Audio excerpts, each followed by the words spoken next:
We're back, everyone. You know when the chat works. And then we'll get started again. You have the mic plugged in? I don't understand what it's doing. Okay, one sec.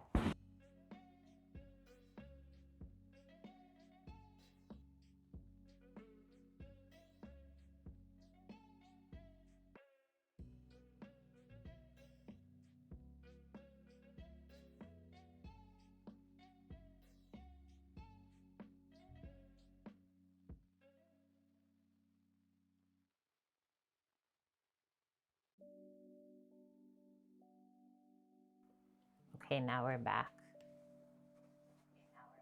Yeah. And now it's not broken anymore. No.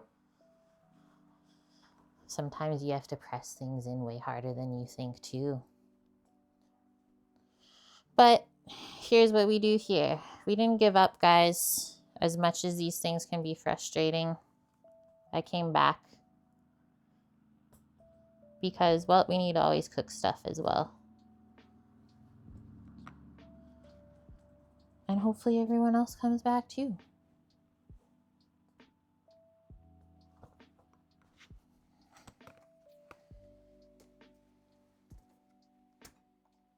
Is working, Samuel? Okay. Okay, here's the menu and the recipes for the day that we are going to cook.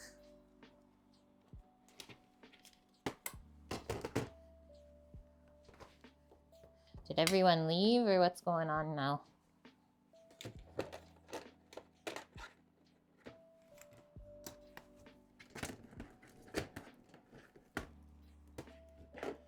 I'll make a little prep listeroo. Hi, Bob. How's it going?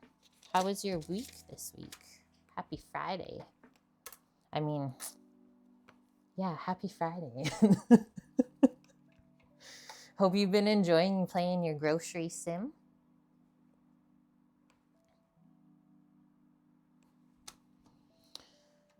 Okay, let's get into it.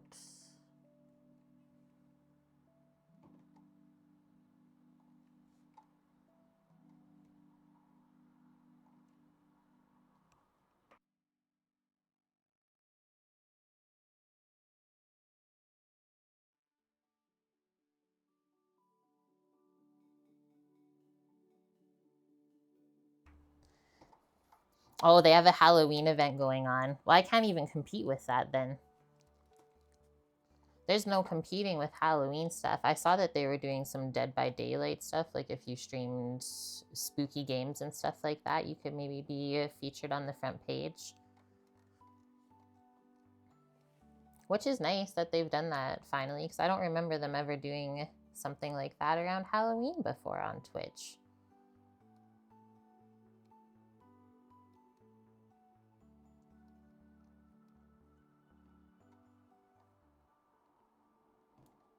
Okay, so the coziest bowl of creamy roasted garlic butternut squash pasta. Best for nights when you're craving Italian, but also craving fall flavors. 'Tis the season. Butternut squash and garlic, roasted with fresh herbs, pureed into a creamy sauce with ricotta cheese. I've made this before once, not for us. It was for my clients, and it was very good, the sauce. I was quite impressed. It says, altogether, they make for the most vibrant and delicious pasta.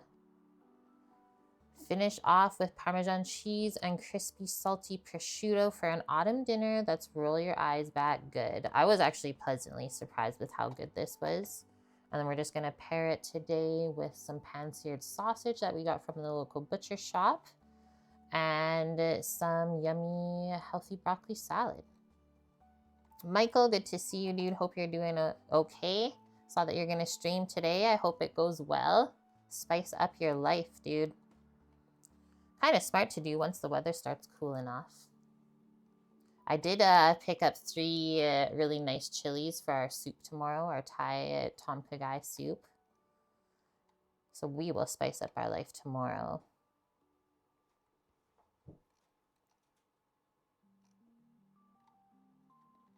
Okay, so they say the heart of this pasta is really in the butternut squash and the garlic. And then they say, and the herbs, cheese, and cheese. I guess the prosciutto too. So everything together is what makes it delish. I agree.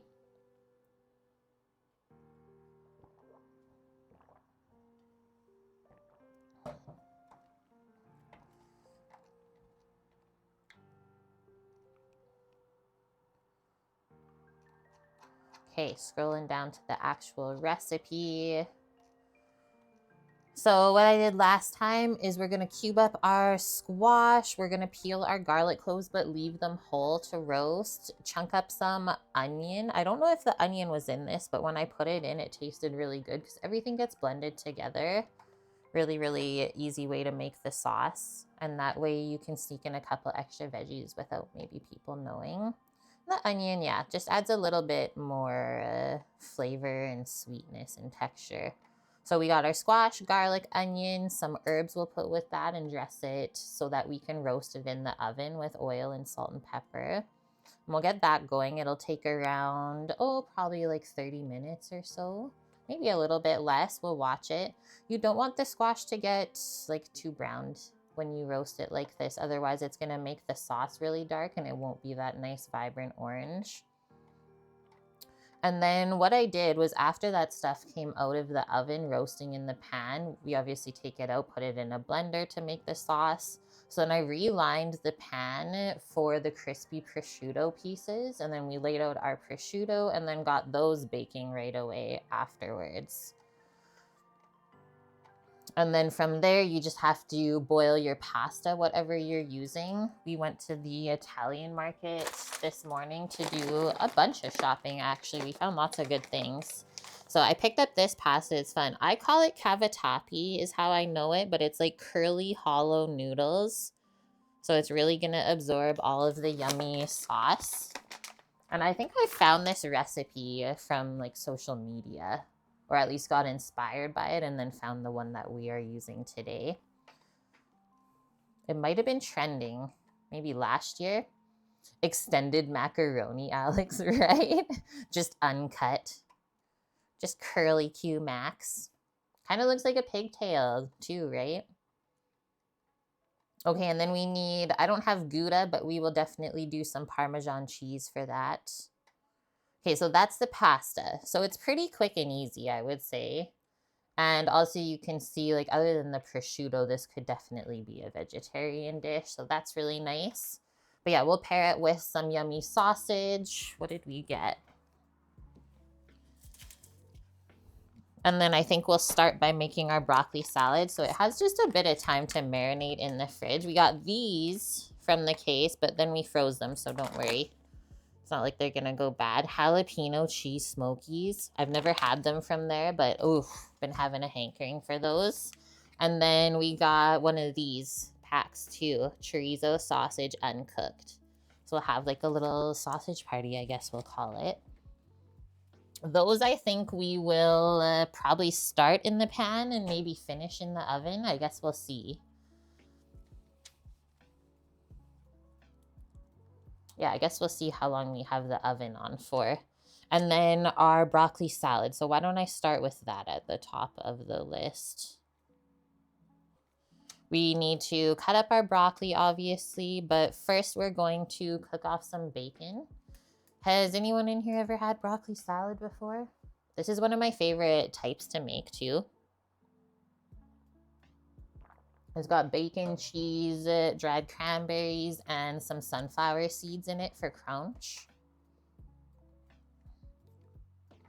Oh, and I'm going to do a little bit of shallot instead of red onion for it too, because that's always yummy. And then a homemade dressing even, which I really appreciate. Not just something bought from the store. Okay, so bake our bacon. We need to grate some cheese. Same with the Parmesan too. So maybe while we have the cheese grater out, we'll do the cheddar and the parm for us for the pasta. I think we have to toast the sunflower seeds, guys. Usually when I buy nuts, and seeds from the store. I always just buy them raw, untoasted, unless it's something I'm gonna like snack on, right? Because then you kind of want it toasted and salted. But let's just have a test, because then we can toast these in the oven while the bacon is cooking.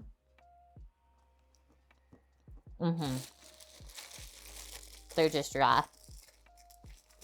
Fun fact, Kaya is, Mom said that broccoli slaw in a pita is what she craved all the time when she was pregnant with you. What a funny craving, hey? Most people have like crazy like ice cream, pickles, peanut butter cravings. Your mom's was broccoli salad.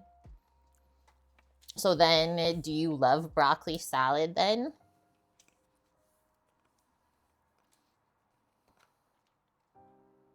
Because that would be kind of funny if you didn't. After all that scenario.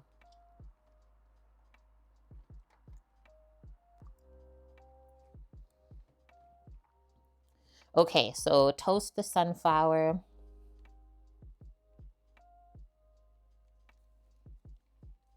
So while those things are in the oven, we can cut up the broccoli and the shallot.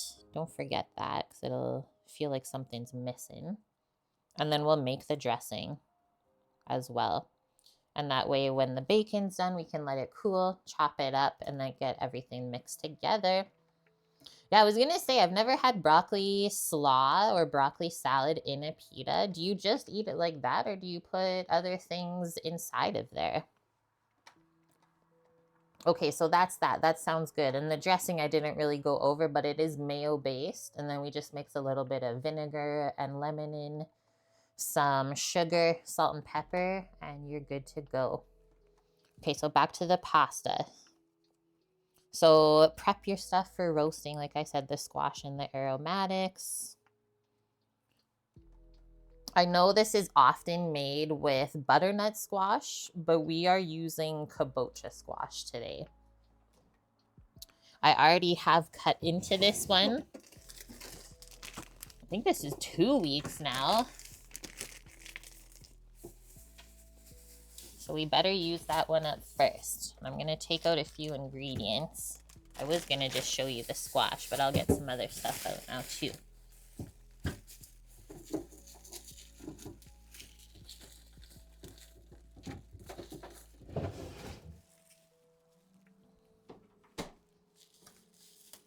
What? Bacon dressing tears your heart apart? Is that what you're saying right there?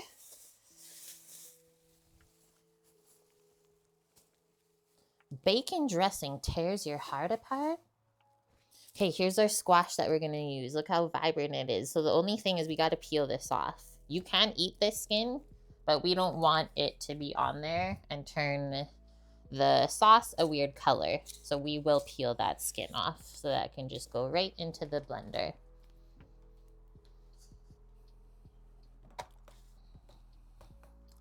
What did they roast at? Yeah, 400F. So make sure we preheat the oven before we get into the roasting stages. Although it should probably be hot, or at least warm still from the bacon, right, that we were cooking before this. Okay, we'll prep the pasta pot as well. And then our prosciutto. And then we can make the sauce. I wouldn't make the sauce for the pasta too far ahead of time, because then you'll just have to reheat it up on the stovetop anyways. It's nice to be able to just blend everything while it's warm and then mix it right with the pasta and serve it. And then lastly, just pan frying the sausages. So that's why it's smart to get the sauce and everything like that done ahead of time, so you can just focus on the protein. Okay guys, let's get into it. So baking the bacon first and then toasting the sunflower seeds for our broccoli salad. That's what we're starting with. I'm gonna say, why don't we get the oven to 400F? We'll prep our pan for the bacon. We'll cook a whole pound. I'm not saying that we'll use it all in the salad today, but we've been making wraps lately with a bunch of different things in the fridge. And bacon is always nice to add into a wrap.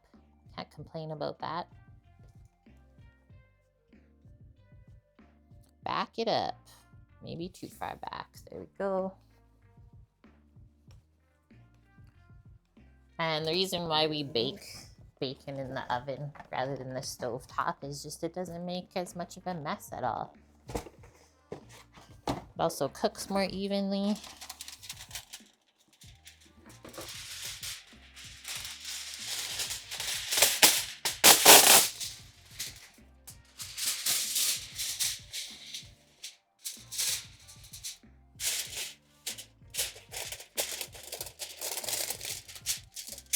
I know we didn't really have an intro on this stream today before things started going wrong, but I hope everyone's having a good week.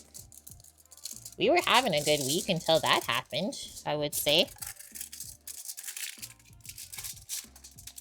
Every time that the light flickers before stream, I'm just gonna put it in my mind that things are gonna go wrong. The curse has been set. Nice, Amp. Thanks for being the conversion master in chat. 400F is 204 Celsius. At least that one's like pretty much double. Pretty close to it.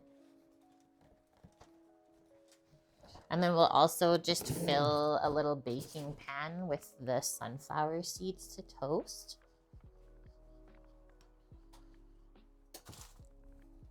Those won't take very long at all.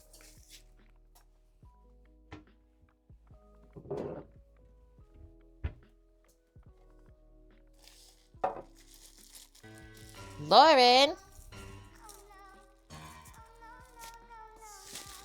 A Laurence raid? Thank you so much. What were you getting up to on this Friday? I think that's more than enough sunflower seeds that we need for this salad.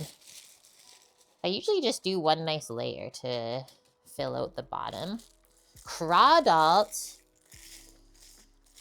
Weens and Lauren sent you there. Hi, Mish. You have a feeling that you did something right today? Oh my goodness. What could it be?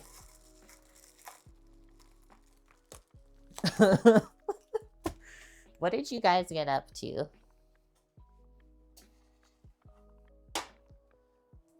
We had some slight technical difficulties before stream, but we're back. We're back. Things are just like throwing me off lately. Like even this view, like I don't get it. The cameras are being weird. It's like I used to be able to zoom back, guys. I'm just saying like, and get the full sheet pan and the cutting board in the view. I don't know how this happens some days, but some days it just doesn't work and then you get like all of the outside too. It's crazy. Oh, you went to the ice cream shop? Because it was actually open today. So, did you do like a full tasting or what? What did you get up to? Was Luna allowed to go? China Raid looked like it worked, but you just came over manually. Raid or Riot. That sounds so fun. I freaking love ice cream. Okay, let's open this up, guys, and we'll get it shingled. Just gonna do it this way instead. Thanks for the follow, Crawdalt. Yeah, we will often do like cooking streams here. I do also quite a bit of IRL stuff, more like in the summer when the weather is nice. So you can always look back on those VODs on my YouTube. And we also play some games sometimes and Lego and also maybe some sewing. I think that's all of it. You did. You got pumpkin chai, maple, malted milk, blueberry pie, apple pie, and apple cider. Was that like one of each flavor that they had? That sounds good. We've been on like an apple spiced tea kick lately. Gave you a piece of pie too? Yes! You channeled your inner Kate, brought your camera in the shop. You felt brave. I'm like, every time you guys see me out, I'm not actually that brave. Takes a lot of courage to be able to do that here. Because Canadians are like super weird about vlogging, all being all up in their face. They think it's about them. So I'm glad that it worked out for you. And you even got a slice of pie? What the heck?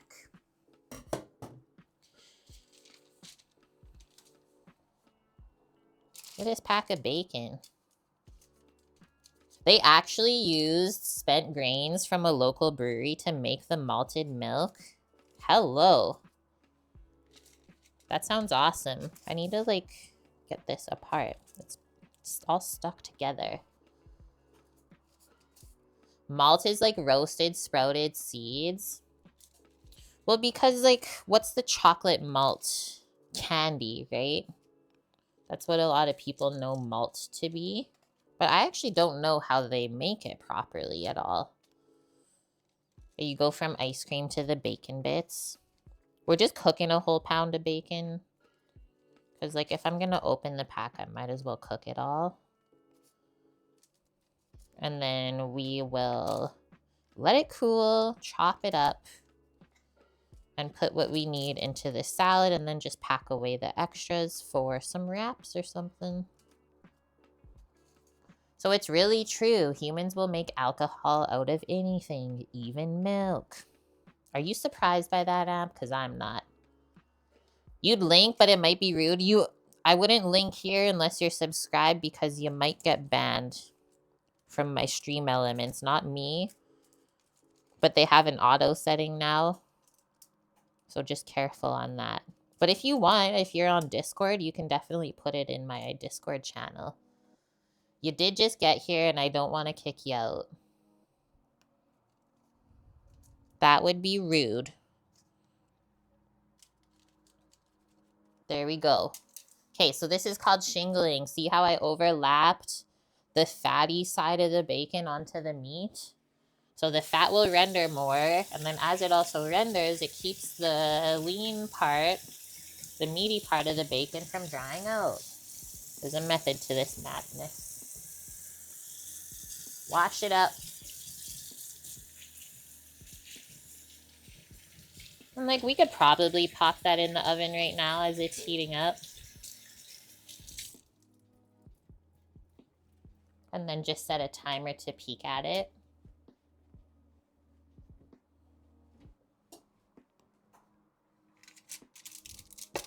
Say goodbye.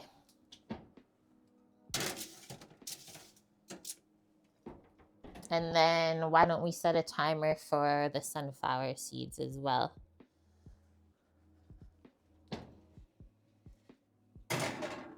I'm gonna do not a long time. Why don't we do 6 minutes before we check the sunflower seeds? What's Lauren saying? You gotta lurk while you drive home to get your final points for Sam Cooks. He said that before stream today. I didn't know at first what he was talking about, Lauren. But he's like, what did you even say to me? I forget how he worded it. But he's like, today I get points from Lauren or something. I was like, what? And then he's like, yeah, to cook with. I was like, what? You guys have lots of points saved up then. It's a shingle. It's not a weave. You're going to do the research for how they make the malt and throw up a summary. We appreciate that. Yeah, I have someone in my community that will often do that. I think they're still sleeping right now. Paloozer.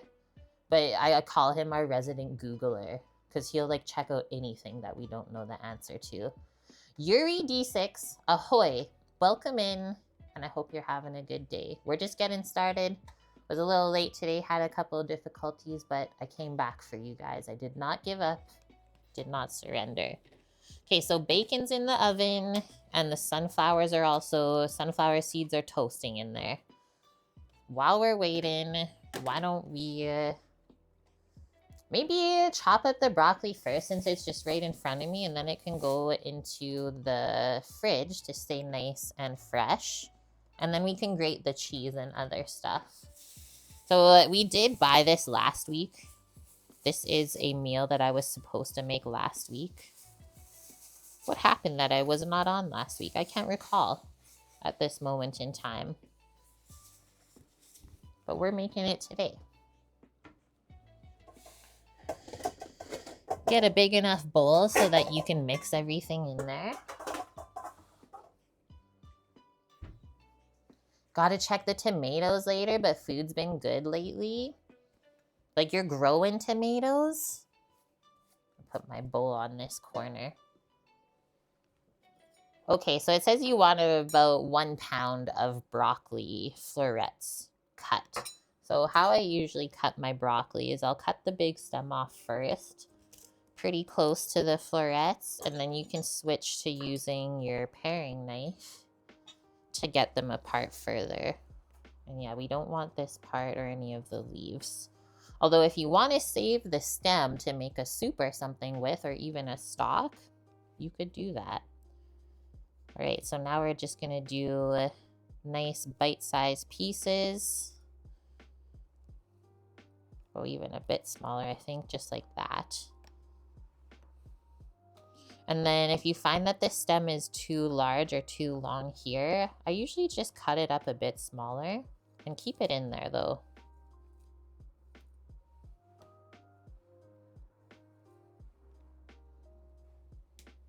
Because the stem's nice and crunchy and sweet. A lot of people don't know that. You started another batch, about 1.5 gallons-ish of fermented tomatoes. Oh, nice. I've never fermented tomatoes. What are you gonna use that with?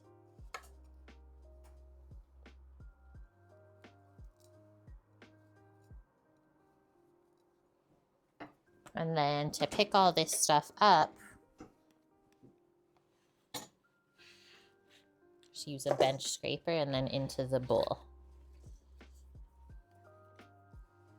Just learned that the town ice cream shop is in Bethlehem. It's the tallest town in elevation in New Hampshire. Cool, Lauren. So you guys were up there then. I'll cut this one up too, why not?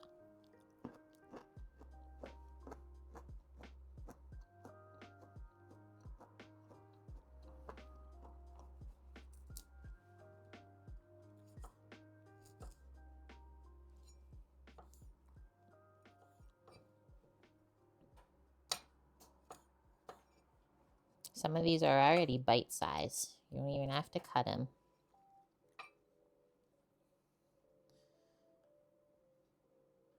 Oh, nice. You got even better fermentation containers. I know that does matter. So fermented tomatoes means alcohol. Amp, you're still on it. Everything is alcohol. You can't escape.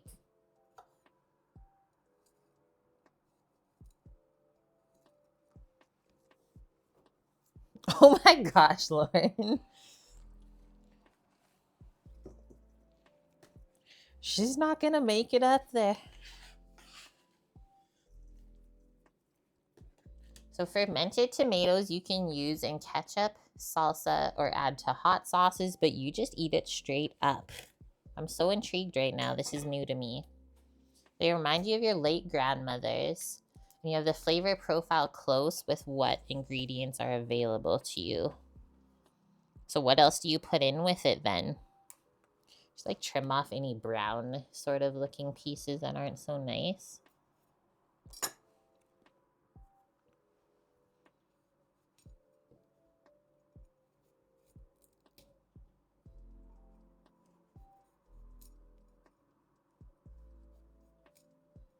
There. Whoa, that was already the 6 minutes for the sunflower seeds. Let's see. Because they will toast quick. And if it doesn't look toasted yet, just give it a little shake and a stir. Put it back in there and we'll reset. Which there was nothing happening yet. So why don't we do another 5 minutes and then we'll check it. You put garlic, dill, peppercorns, and mustard seed. I would probably crush that. I really love tomato. Same with garlic and dill and peppercorns.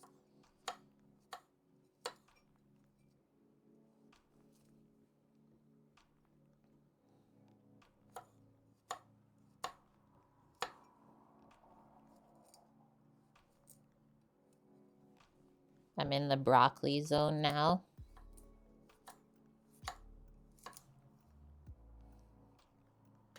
I haven't had this broccoli salad in, oh man, what, maybe a year, Samuel? It's been a while. Or you had it at work before. Guys, I forgot to tell you, I applied for like 4 more jobs up in Nunavut again. I just keep applying because I still want to go work up there. So we'll see what happens. There was a discussion about whether Angarosa bitters are alcoholic. I've never heard of these bitters before, but I'm also not a big drinker. Because a web comic who made a non-alcoholic drink for a recovering alcoholic. Turns out there is non-alcoholic bitters. Actually, maybe I have heard of this, AMP. And yeah, people didn't know that some bitters have alcohol in them, and then they gave it to their like sober friend by accident. The more you know. Thanks, Lauren. I applied to be a storekeeper, which I thought you guys would love. So basically like running a little like commissary store for them up there. I did food and beverage lead, housekeeping lead, and I also applied for sous chef because it looked like more of a supervisory role. Which I said, hey, I like teaching people and supervising and making sure they're doing all their stuff right. I can do that.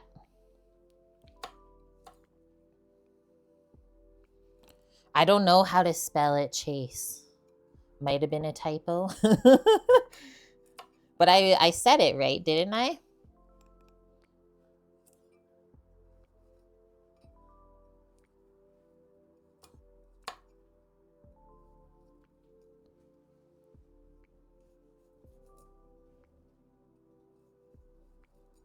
We're almost done. This is our last broccoli chunk. How do I want to cut that part? Like that. Just making sure.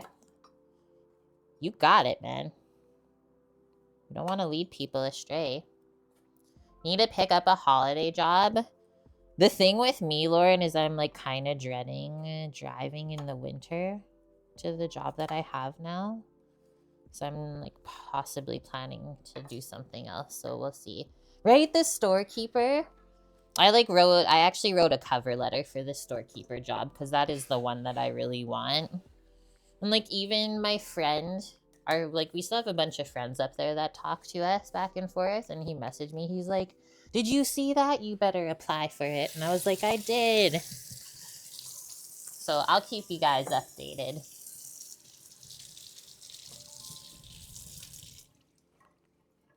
Okay, that's all the brocos. Just a cute little salad.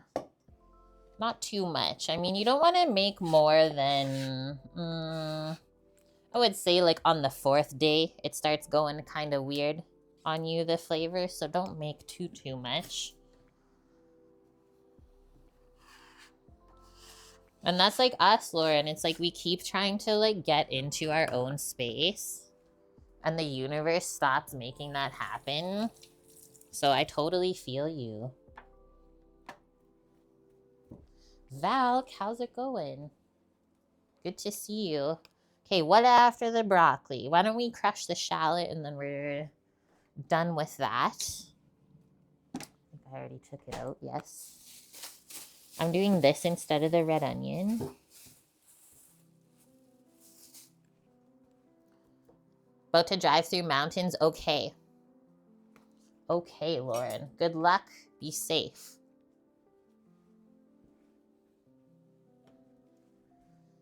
You doing good, Valk? I'm doing good too.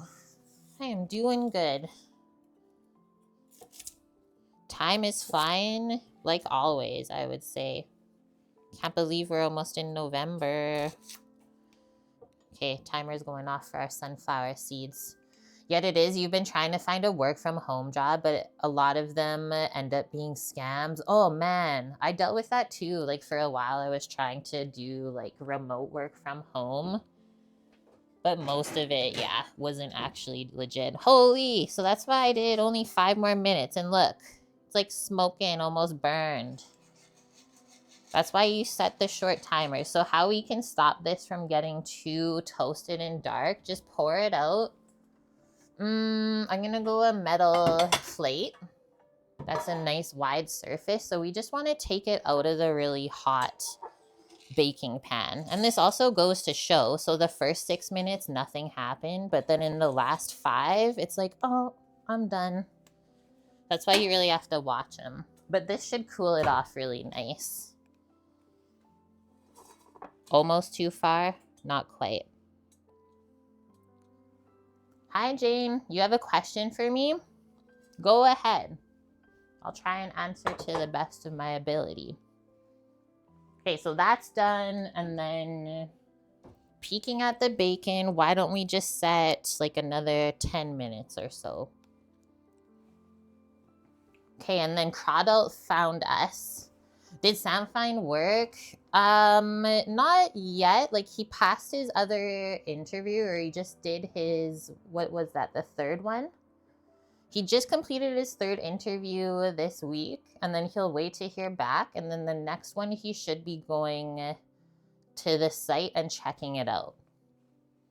But so far, so good on that, for sure. Thanks for asking. Okay, so Crawdalt, we were learning, guys, because Lauren, who rated us, they went to an ice cream shop on their stream today, and one of the ice creams was actually properly made malt from spent grain. So now we're learning from Crawdalt how they make the malt. Soak the grains so they sprout, changes the chemical makeup of the seed. Chocolate malt is just malt that's been roasted. Okay, so like I've worked at a brewery before, but they never really like made malt, and we didn't do ice cream at all.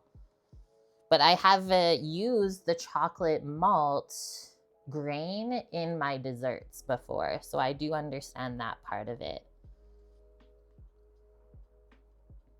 Interesting. Okay, so what does Jane say? When I was working in restaurants, how did I cut down on food cost? You heard it's supposed to be between 20 to 30% of the overall budget. So I was never a chef in restaurants for that reason, is because, yeah, you have to do a lot of things behind the scenes if you are the executive chef.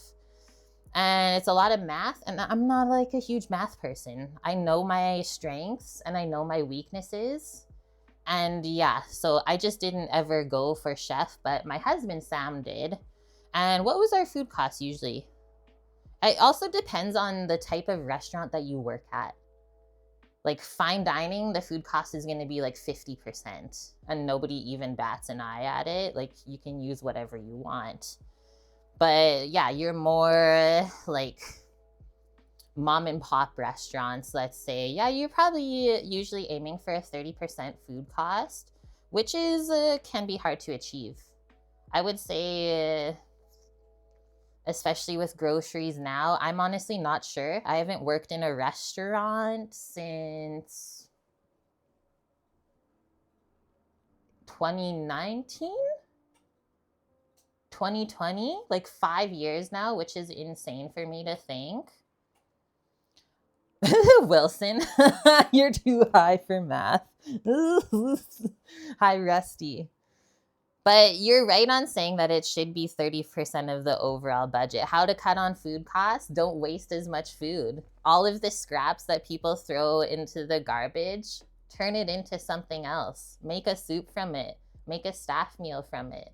There's lots of ways to cut down on food costs, and a lot of it comes from not being as lazy, because it always takes more effort to not throw something just in the garbage. That's my 2 cents with it. Let me know if you have more questions, and I'll try and answer. Hi, Silver G. You see broccoli, your favorite? We got the brocco today. We're being healthy.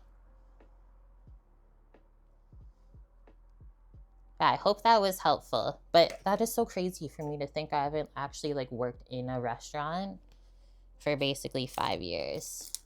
Make a daily soup special. Exactly, right? There's lots of different ways, but I think the smartest way is to like feed your staff. Everyone's always gonna need to eat. And that was a way, like when I was working fine dining, lots of the kitchen scraps, like turkey necks, chicken necks, duck necks, things like that, that people are like, oh, that's like trash, right? No, you roast that, you pick the meat from it, you make fried rice for staff meal. There's a lot. So I guess part of it, you also have to be a little bit creative. I'm gonna slice this shallot or chop the shallot really small for the broccoli salad because I don't like strong raw onion flavors. So the smaller we cut it, the better.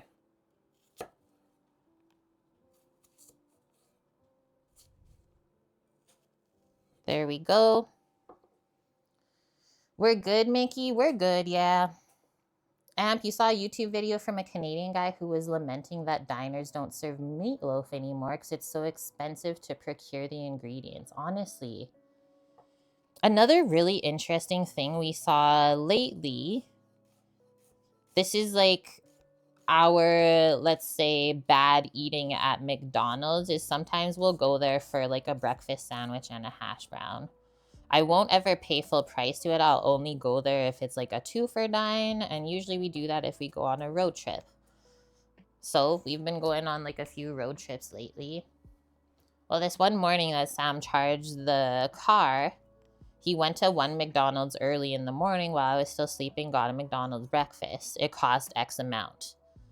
Goes to the next McDonald's on the way home to pick it up for me, and it's a completely different price. So it's really interesting. I didn't know this, that fast food places can change or charge different prices for their food. So that's another thing to watch, guys. Like, I just learned about this. But apparently different franchise locations will charge different prices for their stuff. So at one McDonald's, it's like $1.50 for an extra hash brown. Another one, they're like charging $3. They can charge whatever they want. That shocked me so much. I was like, how can they do that when like they're all buying it the same price, right? That's just straight up greed in my mind. I don't think I'm gonna use the rest of this.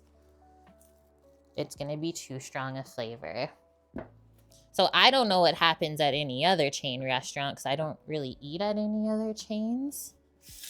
But something to note for sure. Because there's a lot of like actual sit-down restaurants that are chains too, right? Like just thinking about what's around us, like Boston Pizza, Earl's, Moxie's. So then it got me thinking, are they all charging different prices for their stuff? I don't know.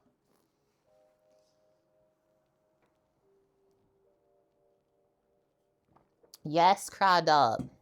You're always the person that stays the extra 10 minutes to pick the meat off of the roasted chicken that no one else likes. So I have a story about that. You said example, no one ever picks the oysters off the chicken. So I was taught, the last restaurant that I worked at, from like a very good sous chef that I got to work alongside with, he taught me like an extra chicken cut. Like on the chicken back, you can cut like kind of a little wing off. And so I've been doing that lately when my husband wasn't home because he worked away for a while, but I would do that for myself if I butchered a chicken. And so last night he had like the little bag of chicken bits in the fridge that I had left, and it was like those little wings that I sneaky bought that no one's ever taught me before in school or nothing like that. And he was like, yo, those little like wings that you usually cut off, those are actually money pieces. I was like, see? Like, it's just that little bit more effort and creativity. Makes you feel good, right? Hi, Devin. Welcome back. You just had your grocery market get in trouble for price gouging. I know there's a big thing, I don't know if you guys know about in Canada, one of the stores here that's run by a company called Loblaws. There's like been massive petitions and stuff like that against the company that have like actually gone to, I'm pretty sure, like to the government courts, and they made them not price gouge anymore. Like they had to sign a document that said that they would like not go above a certain amount. It's crazy, guys. Some of it has to do with location, Amp. If the McDonald's is in a truck stop area, it'll be more expensive. Right. But you would think if you're selling more at that spot, then you wouldn't overcharge your customers. That's just how I feel. But I like this chat, guys. Like, this is why I stream and come online, for us to have like a little bit more challenging conversations and to also share, because we all live in different areas of the world, to share what is happening around us so that we can have something to compare to. I know social media is helpful with that, but you can only know so much from there, and you can only believe so much from what people say. Let's get into grating some cheese. I'm just going to peek at the bacon because I'm starting to smell it. And we need, let's reset the bacon timer. Why don't I do another 6 minutes? Okay, so we're going to grate Parmesan first, because that's a nice hard cheese and it won't go all over the grater. And then we will grate the cheddar for the broccoli salad after. Actually, I actually have quite a bit of parm here already. Do I even need to grate more? I honestly don't think so. That should be enough because this is just for the pasta. So a little pinch goes into the sauce to blend with the ricotta, and then the rest is just for garnish. So that's a check off the list. And I will say that's a nice little tip to help yourself if you don't want to be grating cheese all the time. Hard cheeses like Parmesan, you can grate a little bit extra for yourself, a week's worth, and use it up that way.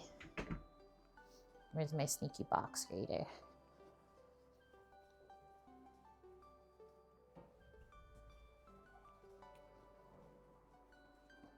If you want really strong cheese flavor in your broccoli salad, use like a sharp cheddar or something. I like it more creamy though to go with the salty bacon. So I'm going to use this today. I also don't really ever buy more than one type of cheddar or cheese to have in the fridge.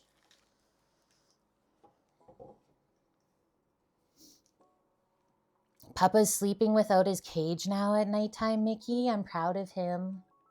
He's being brave. Okay, let's open this up. Just gonna grate right off the block. What does the recipe say for cheese? We don't often follow the cheese amounts in the recipes, meaning we put more. It says 1 cup of grated cheese.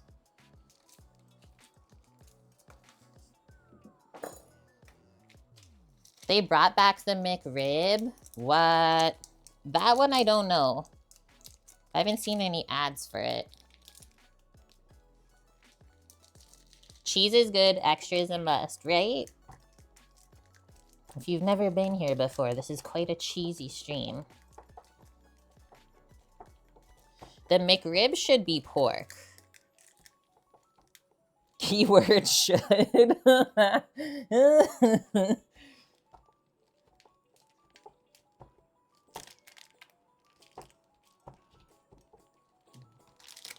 Right? Yeah, that's like literally the rules here on stream.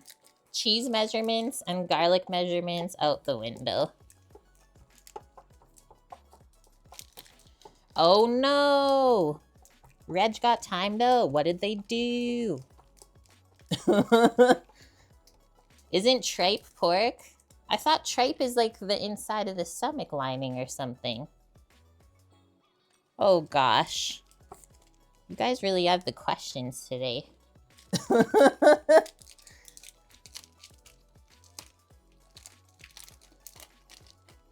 That should be good though. And then we still have the bench scraper, which is always handy. So watch this. Bench scraper. You can also get these in metal.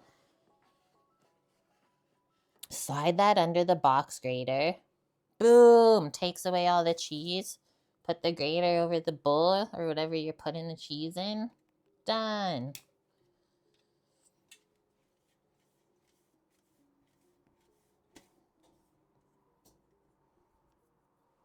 Look at how amazing that was. I hate trying to pick cheese dust up off of the board. Tripe is the lining of stomach.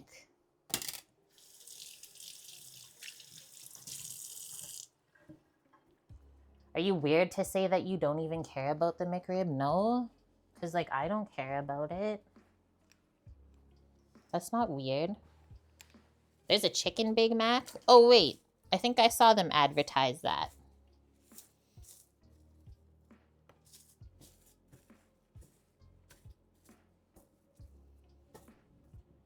Wrap it up. They're not that bad, the McRib. I don't know how. There's a hair on there.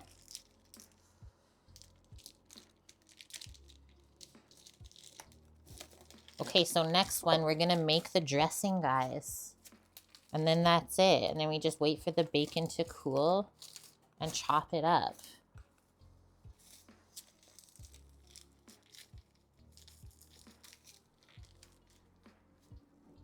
When you smell the bacon, that's when you know it's almost done. Okay, we got a new jar of Hellmann's today for this. Put it in the fridge this AM. Grate the cheeses.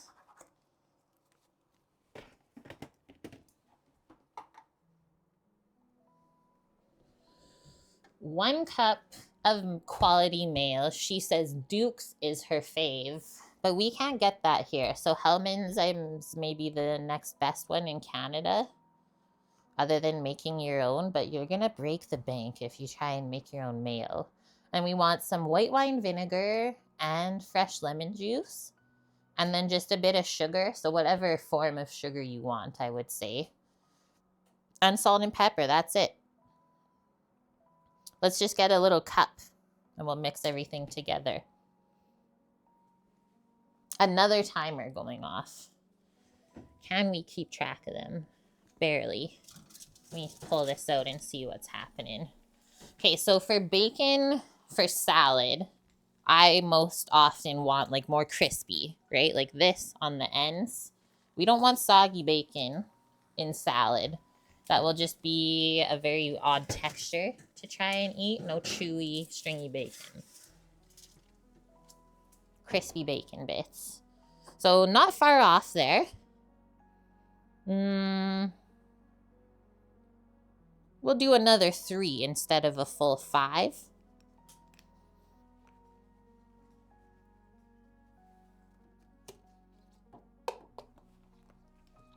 Okay, I have some white wine vinegar here. Need a little bit of sugar.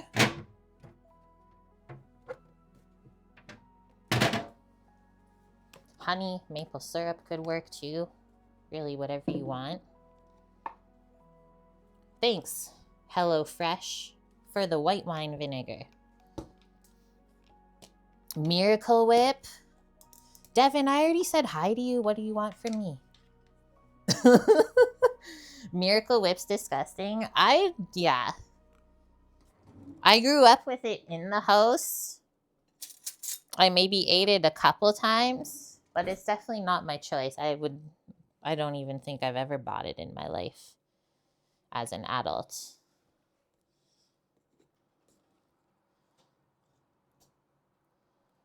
But my dad used to put it on his fried egg sandwiches.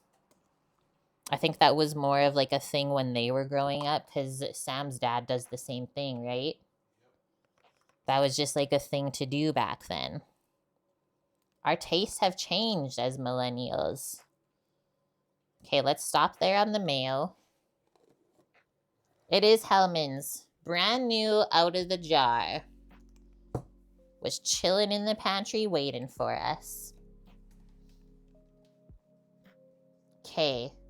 So just a tablespoon. They said white wine vinegar or apple cider would be good. So this is already a tablespoon measured. What? You want mayo on everything, Mickey? I did notice in Europe, you guys ate way more mayo with certain things than we do in North America. Like, in North America, mayo with fries is not really a thing unless you know of it already. But here we only get, like, fries, or how you guys say chips, with ketchup. That's it. Not mayo. Lemon, I think is up there. Yes. Okay, so that's it for that. Almost forgot the lemon today, and then Samo remembered it when we were at the checkout. You love broccoli salad so much, Valk? Do you need to come over and grab a portion for yourself? You're more than welcome. You already know that. I like feeding people that appreciate it. Let's wash this. It seems a bit waxy. Yeah, Miracle Whip is like sweet, right? I don't really know how else to describe it. Kind of like sweet and vinegary. Okay, let's check our bacon. Don't burn the bacon. It's like not burning the garlic. All right, we're making our way now. We're almost there. Okay, maybe before I do the lemon and get my hands dirty again, I'll do a sprinkle of the sugar.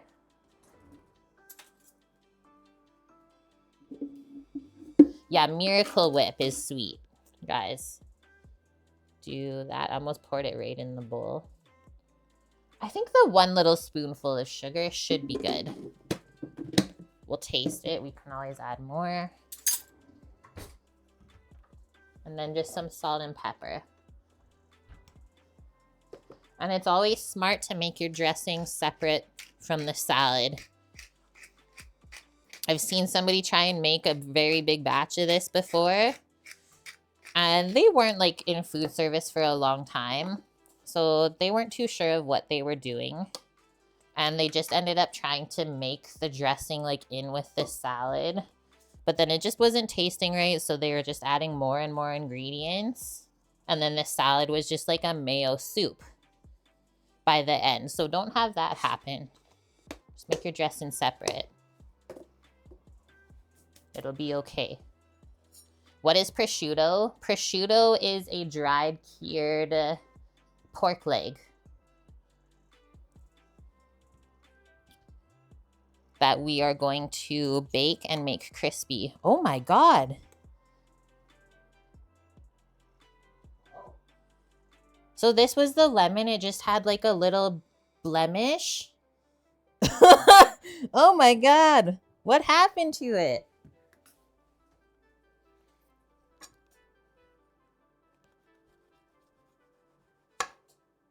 Help, chat.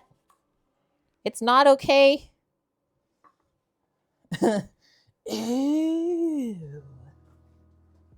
Okay, back to the lemon. We'll try it again. What the heck? It went through the whole thing. It's not mold. I don't even know what the heck it is. I'm gonna cut it in half. Let's go mining. We're going mining in the lemon. I've never seen that before.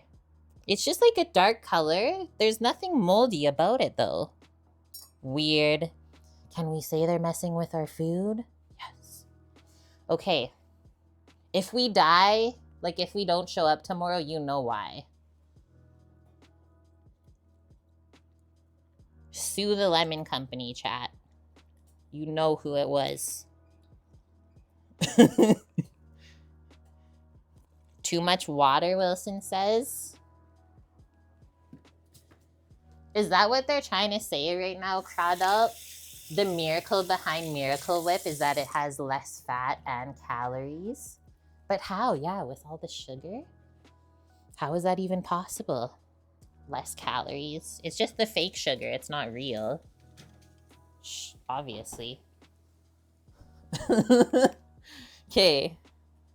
This is like pretty close, I would say. There's like what? 1, 2, 3, 4, 5, 6 pieces that are a little bit under for me. But remember I said we're not using it all. So I think we're safe to take this out now and let it start to cool off. We will be getting into roasting the veggies for the pasta in a bit. Let's just finish this up and then we'll go back over to the oven. That bacon is looking good, caretaker. Okay, mix this up too. So we got the mayo, lemon juice, vinegar, sugar, salt, and pepper. Will this mix without a whisk? Let's see. And then we always taste this before it goes in to the salad first. Pour the bacon grease on the food. I have once upon a time made a bacon balsamic vinaigrette. I'll often make it when I do like a breakfast stream. So it's really good with like a tomato salad. And then usually you have bacon with breakfast, right? So then you use the bacon fat to make the dressing. It's deadly. Hello, username does not exist. You've been watching since the Mesopotamian age? Thank you so much. I wonder what I was like back then. Film Nerder, thanks for the follow. Okay, let's get a little spoon and try this. It looks nice and smooth. Yeah, it was hairier back then, Wilson. Things were different then. Okay, a little bit too vinegary for me, so let's adjust this. I just followed the recipe. I'm sorry. Let's do like double the amount of sugar we did. And also, one thing that a lot of people don't know is if something is too like acidic, sour, it's actually salt that will help contrast it. It's not always adding sugar. Salt is the magic you want. Let's mix this up and see how it tastes. I don't love adding just sugar like this because, like, can you hear it kind of granular on the side? It takes a bit to dissolve the sugar. Maybe using honey or maple syrup. Just easier. Mixes right in. One of the big ingredients in store-bought mayo is just water.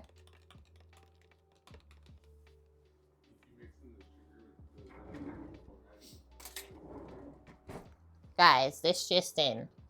Sam says mix the sugar with the vinegars or the acids first before the mayo, and then it will dissolve in better. Film Nerder says, I'm always scared of adding too much salt. Me too, because that's not really something that you can teach people, how much salt you should put in stuff, because we all have different palates and taste differently. So I always say you can salt at the beginning, the middle, as well as the end in just small increments. That's a lot better. Wow, that totally changed it. Okay, so that's good. And then because you season a little bit at the beginning, not just all at the end, like I find when you just add like your bulk of salt at the end of something, it tastes way saltier than adding it in small amounts and letting that salt actually cook with the food. That's why I think they say like a lot of cooking is a science, right? Put that away. I'm gonna wait till we have the bacon chopped up before we mix this with the dressing because we might need more. So why don't we put this stuff just in the fridge for now? You can honestly just nestle it together in the bowl like that. And then we still have the sunflower seeds with the bacon to add.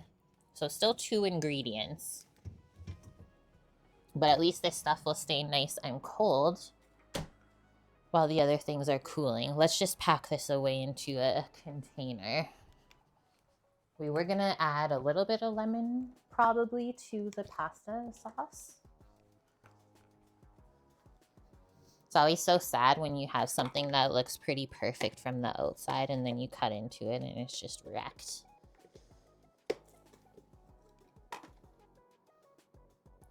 Your mom does that when she makes the vinegar-based coleslaw. She mixes the sugar with the vinegar first. The pro tips.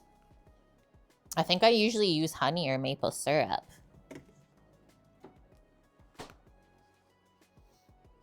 Can you make a mac and cheese with every cheese in the world? That would be fun. I would be careful though. Some cheeses, I don't know if you'd want in there. Okay, let's read what's next. Switch to this. Excuse me. Yuri says homemade mayo tends to have a little mustard to make for an easier emulsion. Totally, yeah, you could.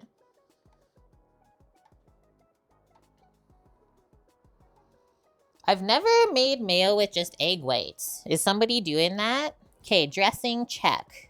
So next up, we'll prep squash, onion, and garlic to roast in the oven to make our sauce from. Look at these 2 really nice heads of local purple garlic from our, I would just call it European market at this point.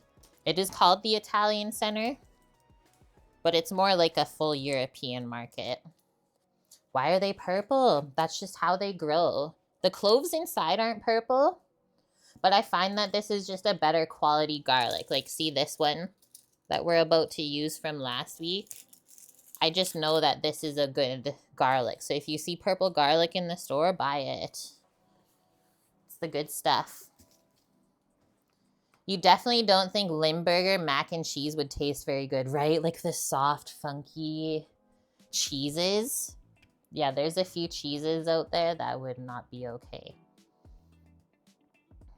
Okay.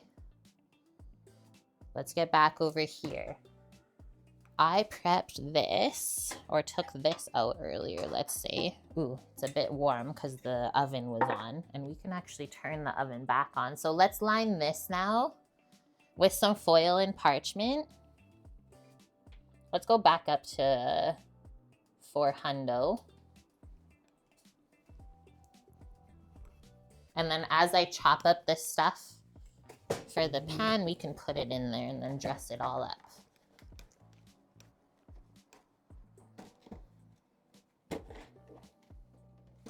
We should hang raw garlic before Halloween so vampires don't visit.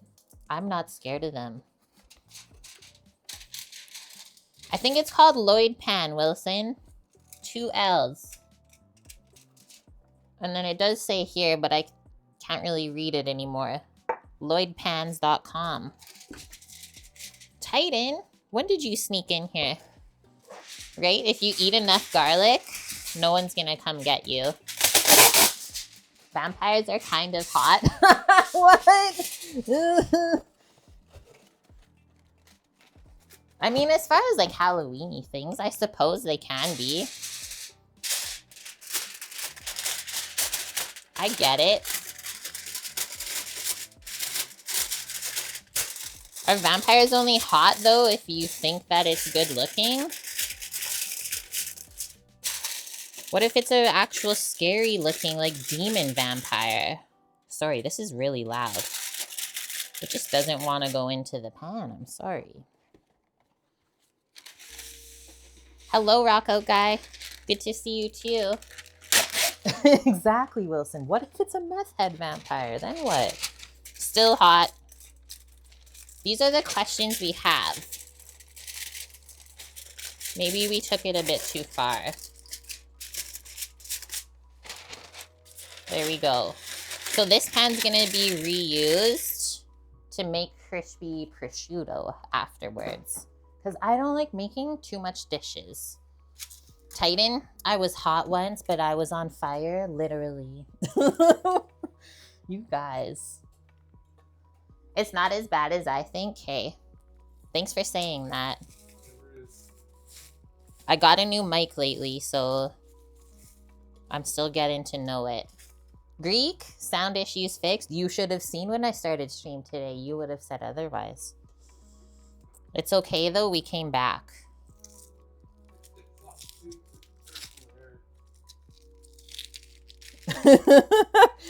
Greek says, I know, I was here. Oh no! He was here firsthand. Okay, this is the onion.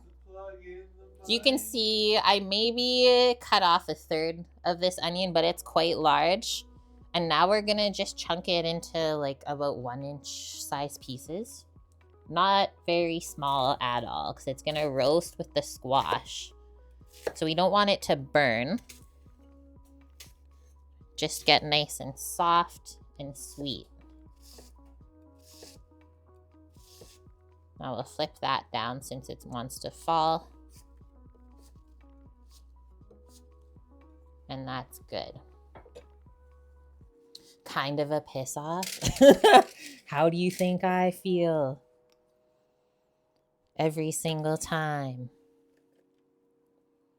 Okay, there's that. Now we got one big clove of garlic. And yes, these are very large cloves of garlic. So if you use like the small heads of the Chinese garlic, maybe use like half the amount that I am. Mickey, your cottage pie was so good last week that you got another one for dinner tomorrow night. It's just a weekly thing now. Although, like, when you find something good that's new, sometimes you gotta have it a couple times in a row. This is really hard to get off, if you guys were wondering. But I did it. 3 garlics. And also, this stuff is stronger, too, I would say. Let's do this other small one and see what we discover inside. I'm scared now that the lemon was crazy. How is this gonna be? Wilson, I'm off today. I thought you were dicing. Okay, let's smash this. Is how I always get them to peel easy. That's how big the clove of garlic is. Oh yeah, I guess, hey, having a pupper takes up more of your time. Tell me about it. You guys remember my friend Julia from the couple sewing streams that we did together? She just adopted a pupper. But he can't be left alone yet at the house, so I'm heading over tomorrow after stream to go meet them. Or him. As well as maybe the other cat that was too shy. You got street tacos on your way home? Okay, this was the one that I was weird about. It wasn't weird at all. It was still good. What type of tacos? You want a full traditional English roast, like a prime rib Greek? Look at this clove of garlic, and then look at that clove.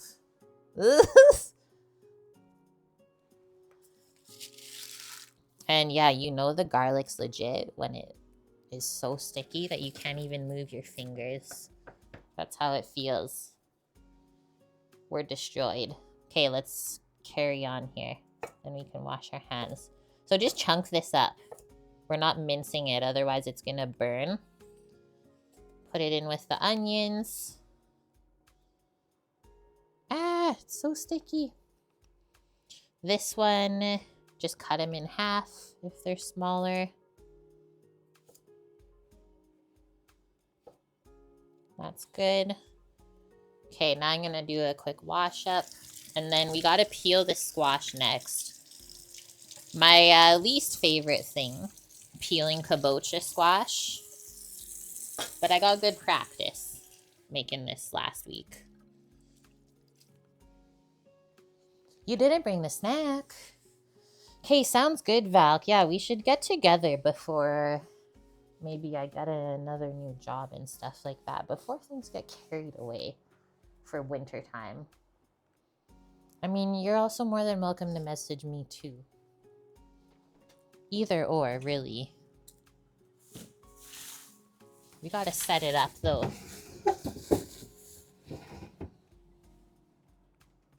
Okay. Hello, squash. Yeah, Greek, you need the mash, Yorkie, everything. And then Titan got barbacoa and pastor tacos. Nom. So you usually do like a roasted top sirloin, hey? Not a PR. I mean, it's way less expensive, I'm sure, than prime rib. Who's had this type of squash before, guys? What else did we learn it was called? Here it's called kabocha squash. It's a Japanese variety. But somebody else from Europe called it something else. Still had an Asian name. I just forget what they called it. It's quite a starchy squash though. A little bit sweet. First we're gonna peel out the seeds and stuff.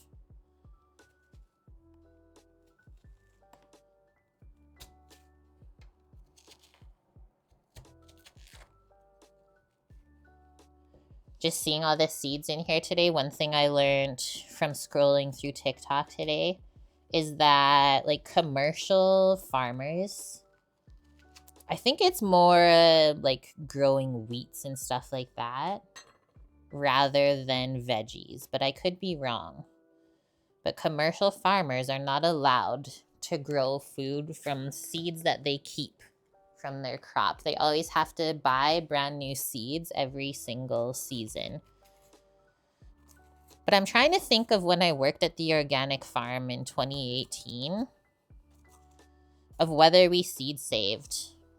And I don't think we ever did. Why buy new seeds? Exactly. So that's the thing that happens here. Most of those seeds are coming from like companies that are putting pesticides and stuff on them. Stupid seed patents. I just thought that was interesting. I didn't go too far into it, so if you guys have some questions, I might not be able to answer them. But Alia was also like, what the heck? Like, just the sheer amount of seeds I just scooped out of there, right? We could have grown so many plants from it. Got me thinking. Can also grow seed fruits. Right. Greek, is there any type of timeline for your meal redemption? Just curious. If there are peeps ahead of you, that's okay too. I haven't thought about your redemption yet. Do you want to do it soon? Because I can do that. If you're like, you know what? I need this done, Kate. Let me know, dude. Send me a message. We're doing one on Sunday for somebody. We're doing the Cook with Cannabis, guys. So if that interests you, that's what we're doing Sunday. And then also if that doesn't interest you, keep that in mind. I won't be heartbroken if you don't want to be around.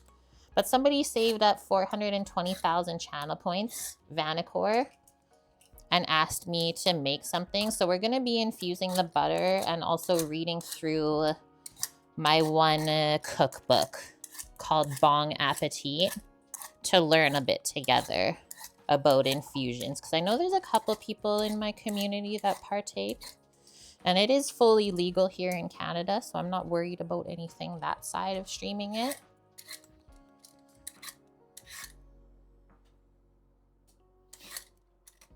And then from it, I'm thinking, because Vanicor didn't want to decide or choose what to make with the infused butter, Samo said he wanted brownies, and I said that sounds great. So there is a recipe for a brownie sundae in the cookbook. I think we'll just follow that. Okay, so that is most of the green skin off the squash. We got to cut that out and the other stem out and then chunk it up. There's a huge market for infused food. There is. I could probably make a killing with that. Our friend that used to live here, that's what he did on the side with his wife. They made medibles, is what they called them.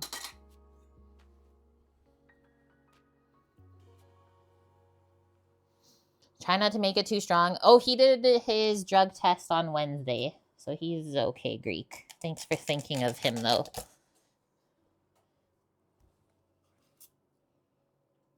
That one's gone. And then this one. He's okay. He's free now. He's free. Just shave that off. There. Okay, now I'll show you how to cut this thing up. Because that's usually the other scary thing, right? A lot of people don't cook squash because they don't know how to even process it.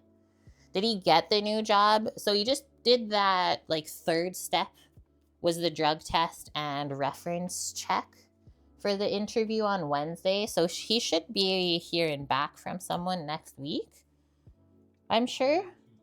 Oh, okay. So they even said like Monday or Tuesday, I guess. 3 days for the drug test, so that's Thursday, Friday, Monday, Yeah. Tuesday, Okay. You guys can kind of hear how starchy and hard this squash is, right? Compared to like a butternut squash. So I usually just get my knife in. Just push down with it. Keep your fingies, your digits out of the way. And I'm going about 1 inch thickness. That'll be fine. We'll cut it the other way. He got this? I would say so. If he made it that far, right? And then, yeah, I also applied for a few other jobs. So now I'm going to cut this like 1/2 inch thick. And then we'll just get little nubs like that to roast. And that way it's not going to take more than like 30 minutes to roast through.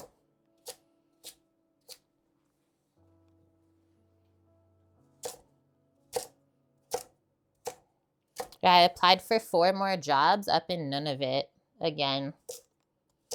They finally got rid of the one catering company that we worked for. That was just like going downhill. So we'll see. We'll see what happens.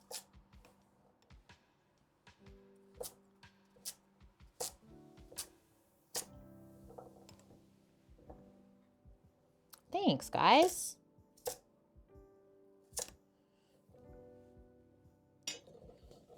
Now that in there. If I have some fresh thyme, I'll put some of that in there. Let me just clear this off a bit.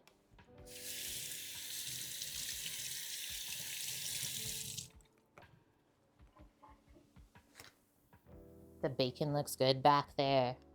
Once the squash goes in, right, we can finally mix up the rest of our broccoli salad. Okay, so that's where we're at. We got the onion, garlic, and squash chopped up. Nope, just tarragon, and I do not want that flavor. Going to grab some olive oil.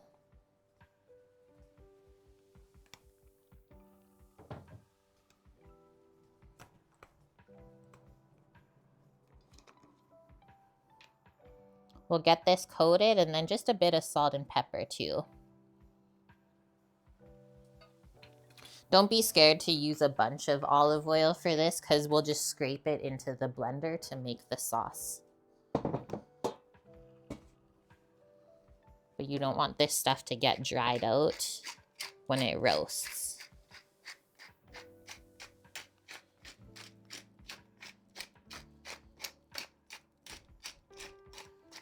Good amount of pep. It's 420,000 points, Greek. They saved up. Isn't that crazy? I don't even know how long that would take. I know Lauren said she was almost done the points for a cook with Sam again, so that'll be fun. Okay, now let's mix this up.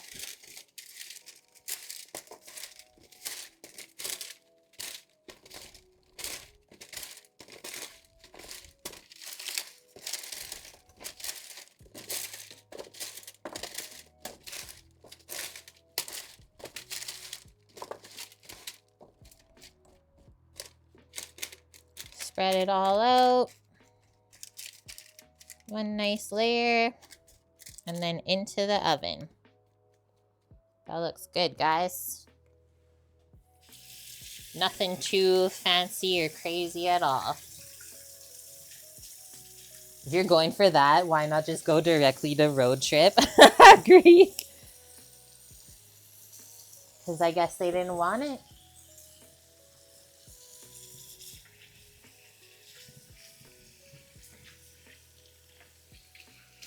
I know what Greek wants.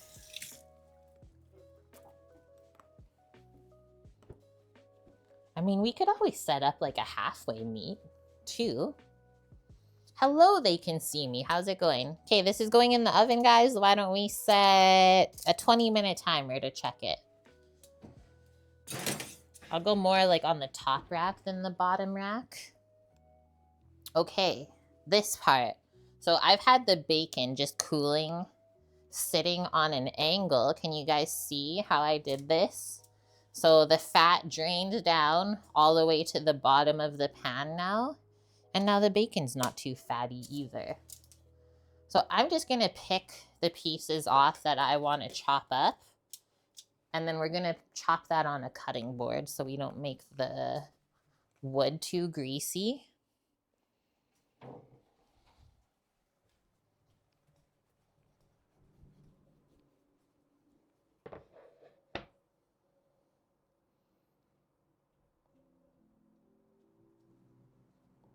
What do you want, Greek? You want the cannabis content because you let the cat out of the bag.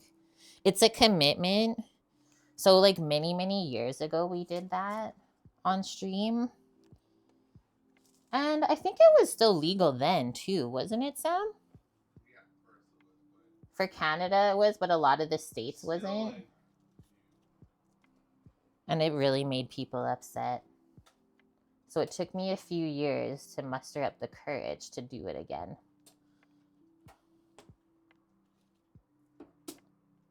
Whoa, that bacon bit was really fatty, but I wanted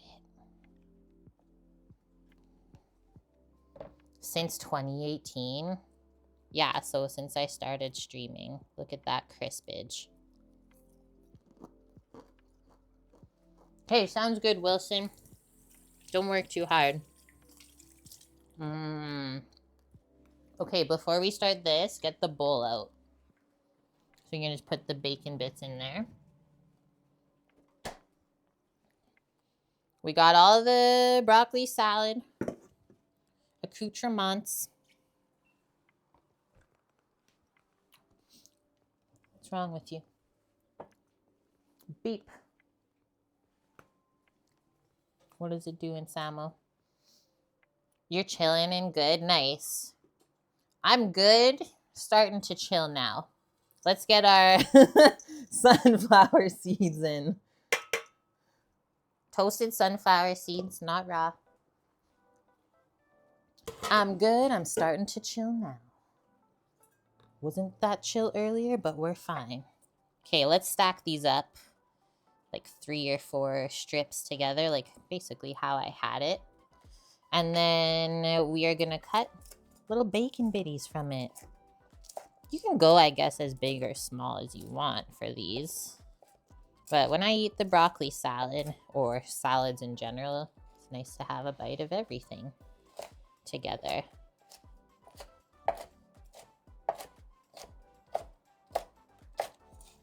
Can't really beat homemade bacon bits either.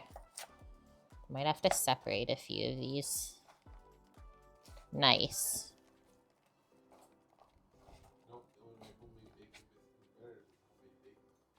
This was a Kirkland brand of bacon.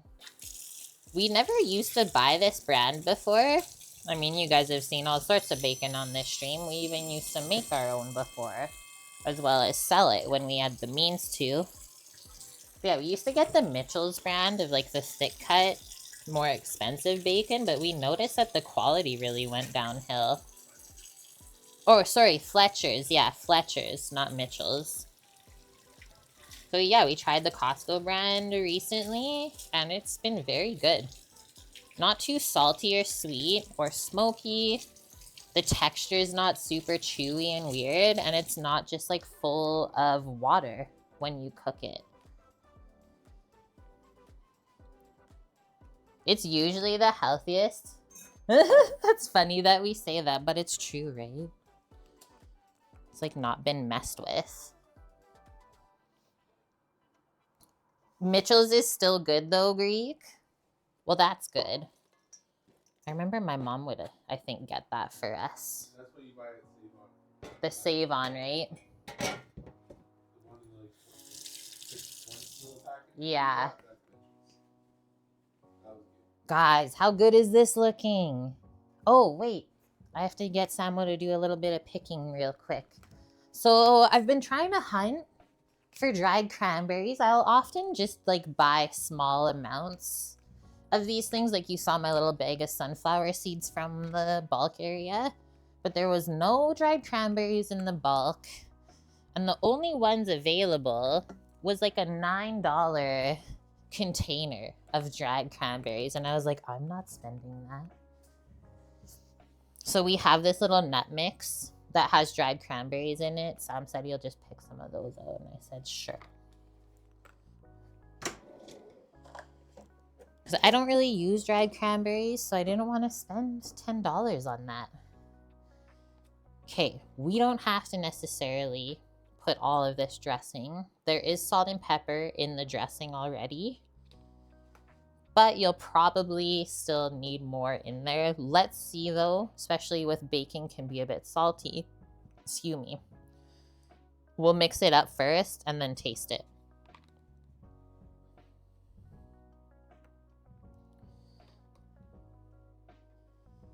Mitchell's isn't Walmart brand, is it? I mean, we went into Walmart the other day for like one thing. And then we stumbled into like so many canned things that were on sale. Like they had the beans, 4 cans for $5, where like the regular store I go to, it's $2.49 a can. Like we stocked up on a few things. Not saying like everything that Walmart has is good, but definitely some things, right? Other than the sunflower seeds, would love to make this next week. You can switch it out for pumpkin seeds is really good too if you don't like sunflower. What else, Samo? Pumpkin, sunflower. I think that's maybe the only ones I've ever done.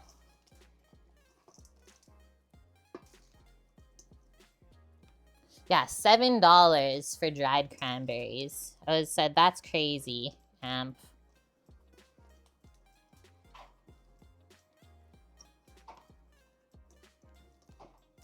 Your wife's allergic to sunflower. But yeah, pumpkin seeds, just something kind of crunchy and nutty tasting. Just goes really good with the bacon, the cheese, and obviously the cranberry. So think of like, if you like sweet and salty sort of flavors, you'll like this. And then the cheese is just nice and creamy. And then that little bit of red onion flavor or shallot to cut through the richness of it. This was like a loose mix. You can probably put more dressing, I'm gonna say. Just making sure that like all of the add-ins like bacon and cheese isn't just clumping together.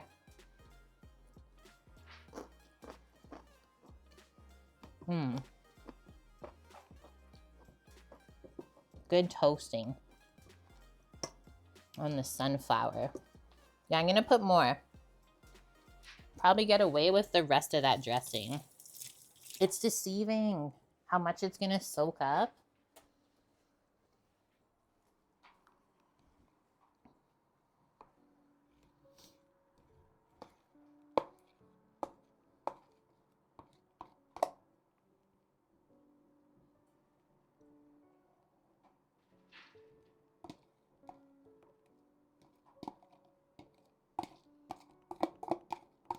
And I don't like salads that are overdressed at all. I think this will be perfect.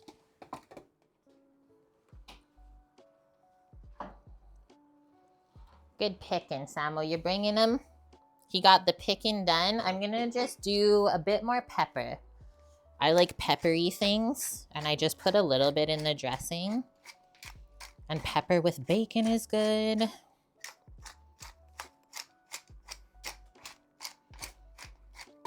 Thanks, Samo. I want to say thanks for doing the picking, Sam. Dried cranberries. Not for $7. Oh, there was a sneaky pea. Oh, motherfucker. It's the mix. Did you hear him? The mix has wasabi peas in it. So I'm the one that has to eat all the wasabi peas because Samo doesn't like them. Fan. He doesn't like them. Imagine if I kept that in there. There's so much cranberries in that mix though. We're like, whatever. Okay, now we'll mix that and we can taste it.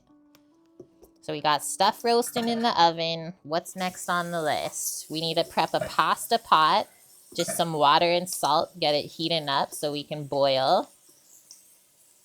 Crisp the prosciutto once the squash is out of the oven. Whoa! Make our sauce and cook our sausages. We're doing it, guys. We're rolling right along. That looks better. Everything is nicely coated now. Nothing looks dry. But it also doesn't look soggy, right? If you scoop this out into a bowl, it's not just dripping mayo.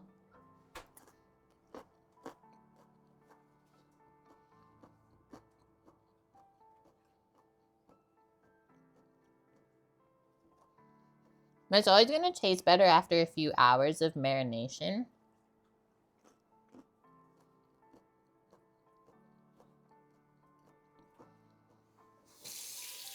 I think it's a good start.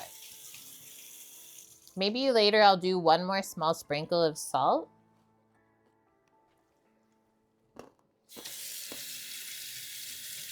And that should be great. Crunchy, fresh, all good things. Oh, check this out what we got today from Italian Market. So I've been craving tomatoes, haven't eaten them in a while. One of my favorite foods. But I noticed they were getting really expensive at the store too. This entire pack, 1.5 pounds of cherry tomatoes that look beautiful, was what? $1.67. $1.67.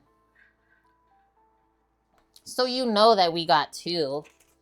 I thought it was a misprint on the label, so I brought it up to the cashier and got him to scan it first, right? I wanted to get the guy. I know you did. No, he's good. He takes care of himself there. So yeah, we know we got two, but 1.5 pounds of tomatoes for $1.67. That was a no-brainer. Even the cashier was like, I'm buying one of those today. Those packs at the store are like $8, $9. Let's put this in the fridge. I'll come do your dishes for you. I would do dishes. I am pro dishwasher. You guys don't even know. I do all the dishes like for my clients and stuff. Like every day that I leave their house after cooking them dinner, the only dishes they have left is what they ate on and maybe like a pot that they got served out of. Other than that, I completely clean their kitchen top to bottom every day. Just organizing some stuff, taking some stuff away from the counters. It gets bunged up quick. Okay, our sausages are back here. Maybe we'll pack up the bacon for ourselves. And then we're good for the next task. Stay there. Don't want all the fat to come back on it.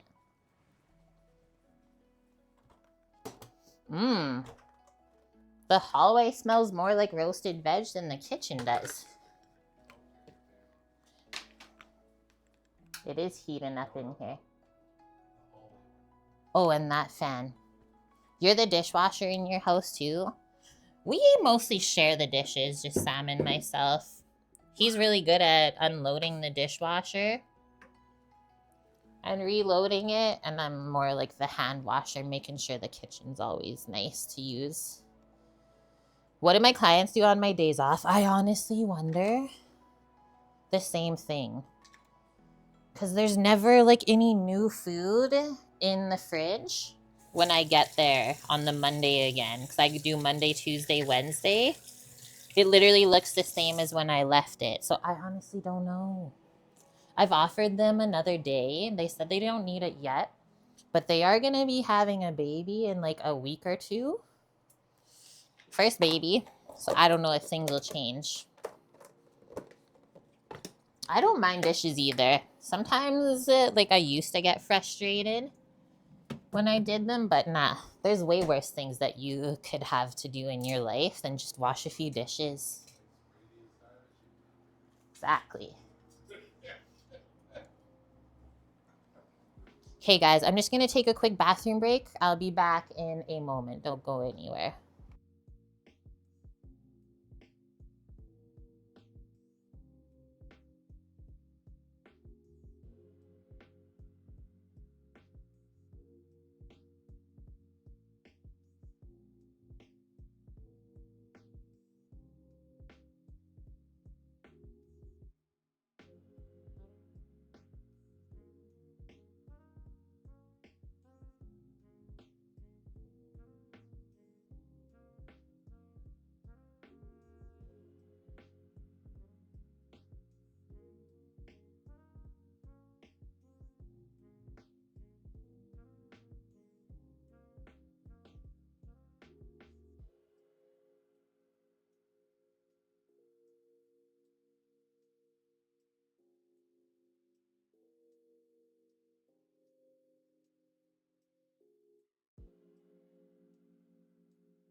I have returned.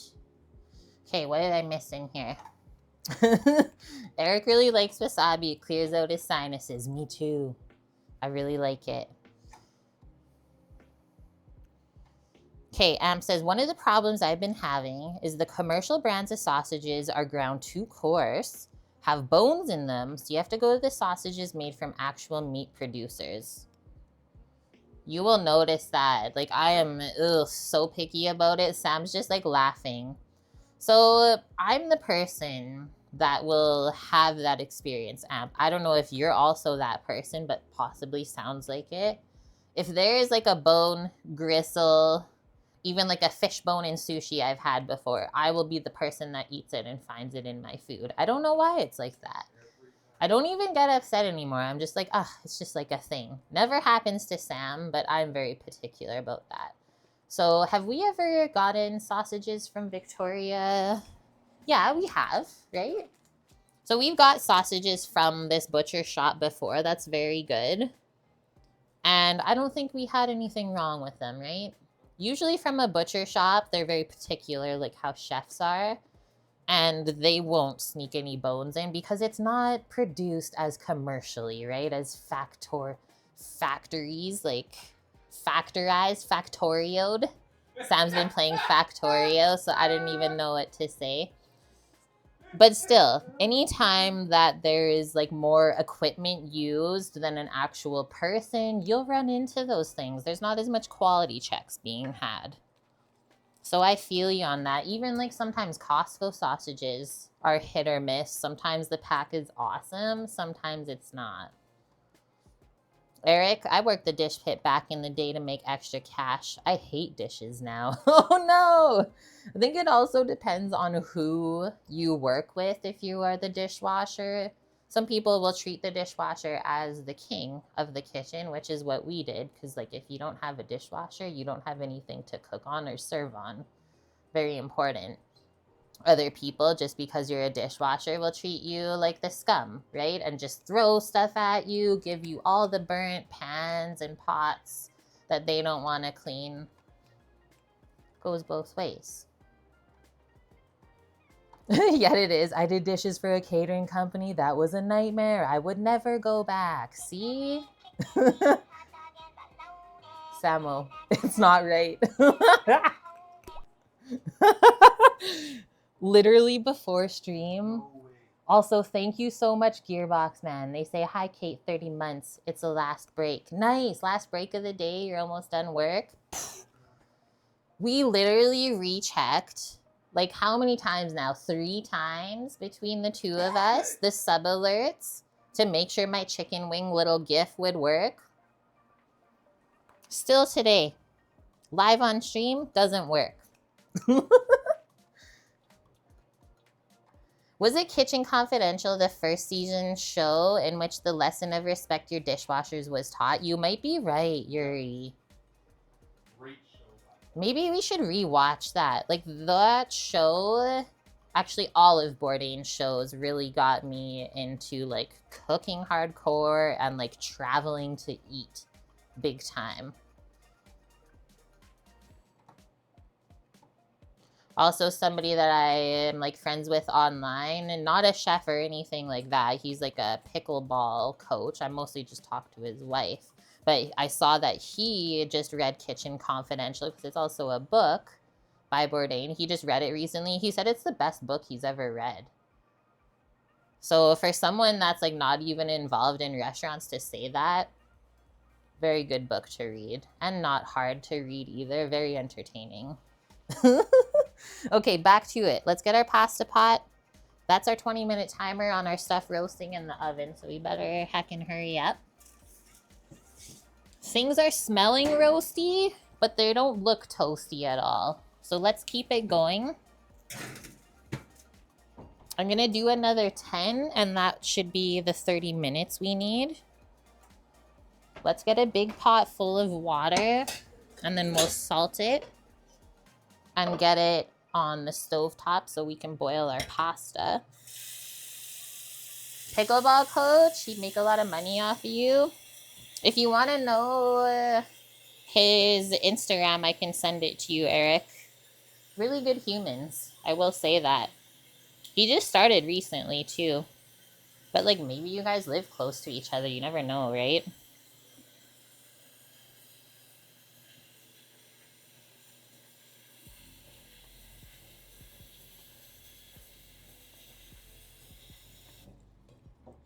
What is Greek saying? I wonder if they'll hire someone old that can just freaking trash in the kitchen, give you 10 different jobs at once, expect it done in 15 minutes. It all depends on who you work for.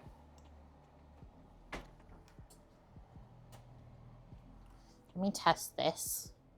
We had some problems earlier. Let's see if it's okay. Okay, other than me just having to swipe. Which way, Samo?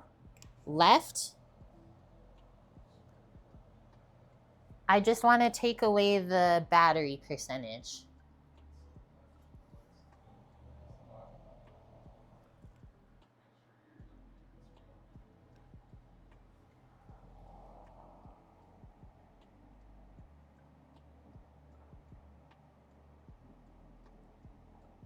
That went to the time-lapse things and stuff. Oh, I think I saw it.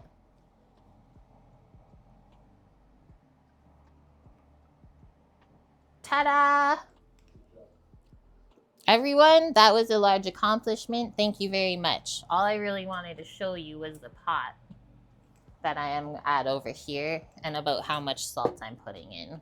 And that's our pan for the sausages. Are we sure I'm fully charged? 100%?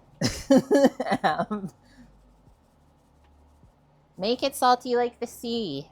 I don't know what else to say. Good amount of salt. Don't be scared. Just don't use your best salt on that. Savory Sailor, what are we cooking? We are cooking today a creamy squash pasta. So we have squash, garlic, and onions roasting in the oven right now, and we're gonna blend that with ricotta and make a sauce. We also have some chorizo sausage that are gonna go in this pan to pan fry. And we also have some jalapeno cheese smokies from the same butcher shop to try. A little bit of a tasting, if you will. So we just filled this up. Let's get it on and up to medium-high heat to get that boiling for our pasta noodles. So this is the shape that we're using. I know it as cavatappi, but as we can see, it's also called something else. Riccioli. And this is a very good brand of pasta if you've never had it before. We got that, and then also we just finished before you came in, and now it's marinating in the fridge. A very good broccoli salad. Bacon, cheese, toasted sunflower seeds, dried cranberries, homemade dressing, and a bit of shallot. Remo's the best, Bob says. Thank you, Bob. What else? Where are we at? So we got our pasta pot. Let's get our prosciutto oaks. We have to crisp up some prosciutto pieces, and then it's just sausage time and the sauce. Easy. Come over here. You never heard of Ramo Amp? I just discovered them at our Italian market. They have a lot of different varieties of pasta. And then I discovered them a bit ago because I was doing gluten-free pasta for a bit when my digestive system was messed up.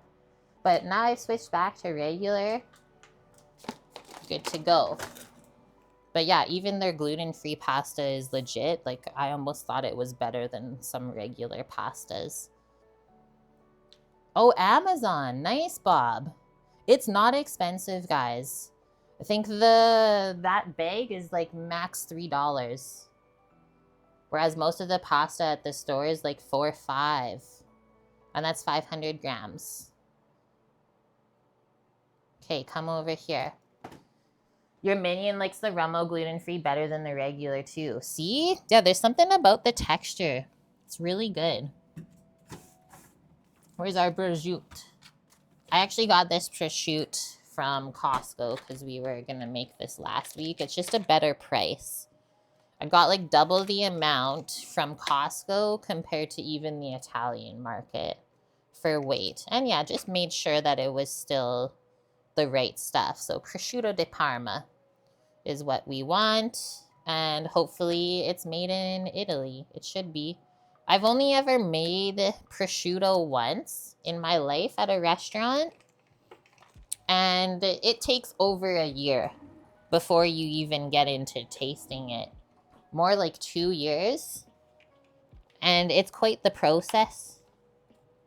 Like, you literally take a fresh pork like leg, pack it completely coated with salt and wrap it up as tight as possible, and you hang that in a humidity controlled area for, like I said, like 2 years.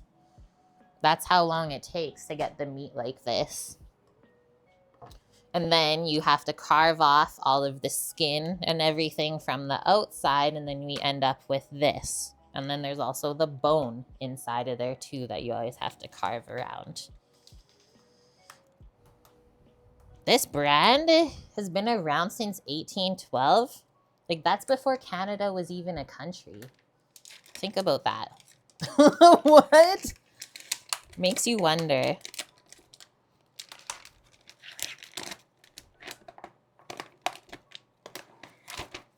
So then if we go into this, when you buy prosciutto like this, it's always separated by either like a little paper or a little piece of plastic that you can easily, or semi-easily, because sometimes it'll stick to the back, peel away.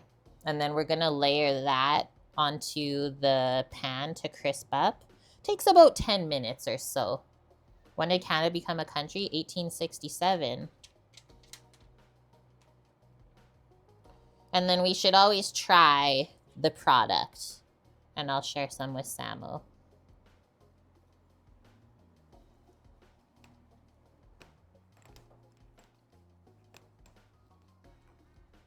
Pretty good.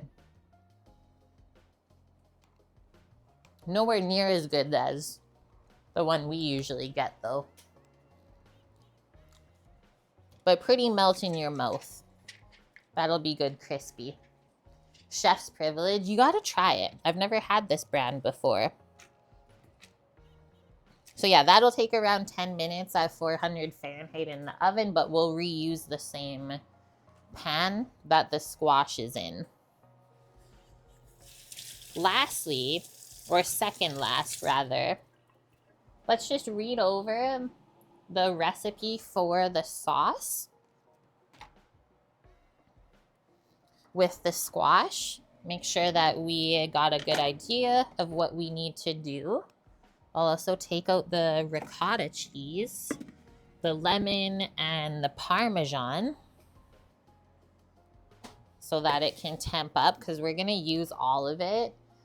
I know in the recipe, I think they only said about half a cup worth of ricotta to blend in. But I used the entire pack for my clients when I blended it, and it was very good. So we'll just use all of this. This is a very good brand if you can get your hands on it, Santa Lucia. They make ricotta, they also make mascarpone and a few other really yummy cheeses. I haven't used this version of ricotta in a while though. Excited today.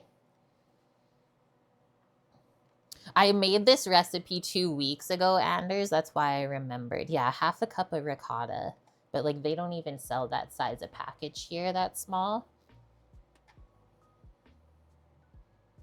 Wish you could make prosciutto, but you don't have 2 years worth of patience. That was the thing. Is I worked at that restaurant for a year. So I literally didn't even see them get into the prosciutto that I like helped pack up away. How crazy is that, right? Welcome back, Wilson. You had your world crush just now. The bass player from the Grateful Dead passed away today? Dang, dude, I'm sorry to hear that. It always like sucks when you lose a musician, right? There's not that many of them out there. This will be our 30 minutes of roasting. I mean, we're more looking for the squash to be cooked, which it's not yet. So we'll put that back in. You guys can also see now how much cooler my oven bakes, like I always say. Maybe I'll turn it up a bit. Couple degrees. Let's do, like the squash was still kind of crunchy in the middle. Another 10 minutes. You've been a deadhead since you were 14 and now you're 48. It's a lifestyle. I believe it.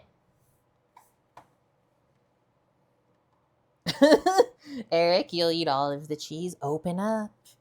We might have to strain this one a bit. Let's read though. So they did their prosciutto in with the squash for 20 minutes. I was scared to do that, so I just do it separate instead. Add the squash, garlic, and onion, basically everything from the roasting pan to a food processor or a blender. I even just used the immersion blender at my client's house to make this, and it worked no problem. I just poured everything into a pot and blended it that way so I could heat it up if it cooled off. Worked great. So choose whatever blender you like to use, and then we're just gonna puree everything until it's smooth. Season with salt and pepper. They didn't put the Gouda and Parmesan blended into the sauce.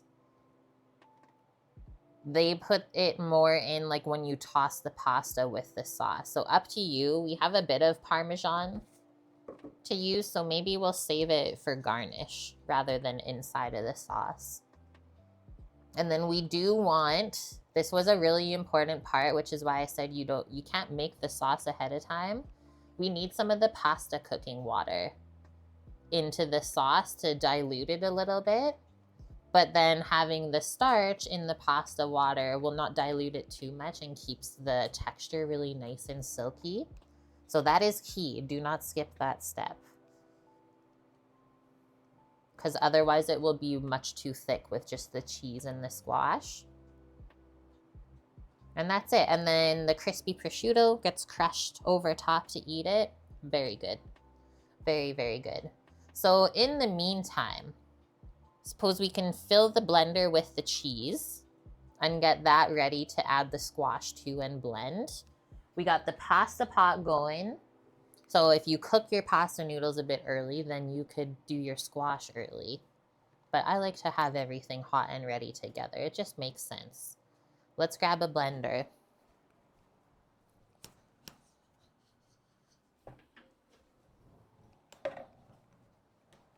It's smelling good.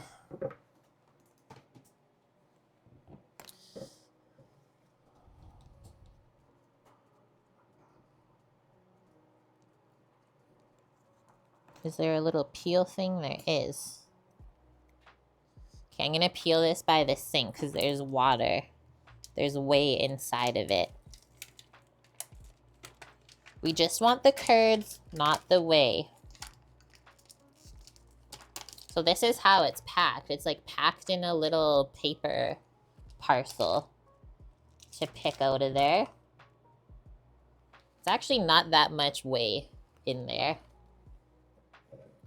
Now we're gonna open this up. Whoa. This is some ricotta. Hey guys, that's the legit stuff. And then you can see just how good it actually is. Ah! Okay, let me get rid of this paper. We're pouring stuff all over.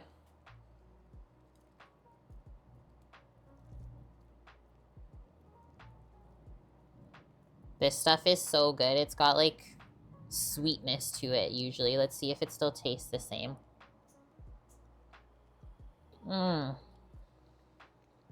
That's straight up the best ricotta you can buy.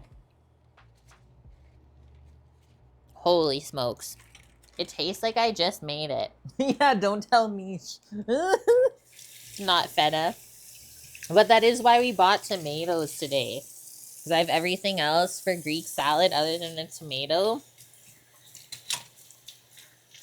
I'm gonna use it up, Eric. We'll do a sprinkle of parm in there. And then I was also gonna do just a little juice of lemon too.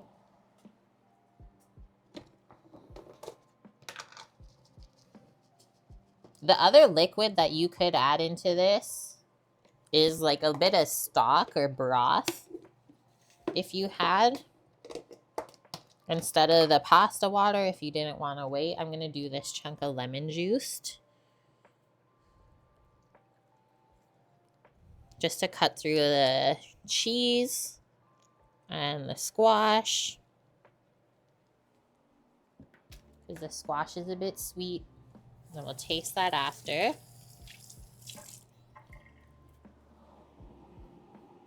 This should all time out good though.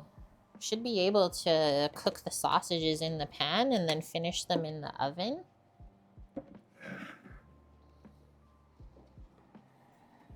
So let's say once the pasta is cooking in the pot over here, then we can finish everything else. I'm gonna raise this up a little bit, this workstation, which means we're gonna point down a bit after. Hold on, everyone.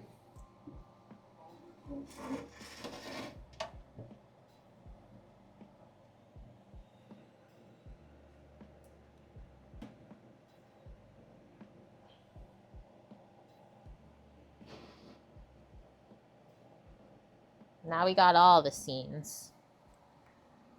Pasta pot is almost up. Squash is almost done cooking.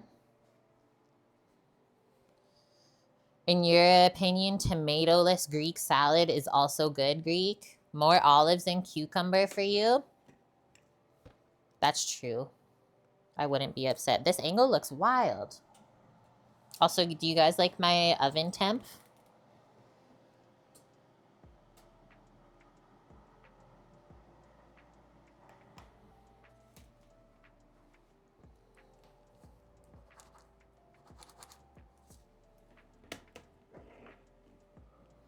Let's get some tongs. A spoon to stir the pasta when we pour it. You can also open up the bag of pasta. It says 7-minute cook time on this. But in my experience, it's always a little bit longer than that.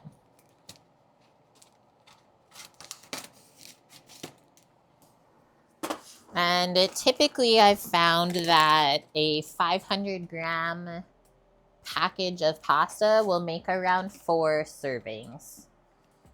Maybe 5. Yeah. Sam says it'll double in size. So this is boiling over here, guys.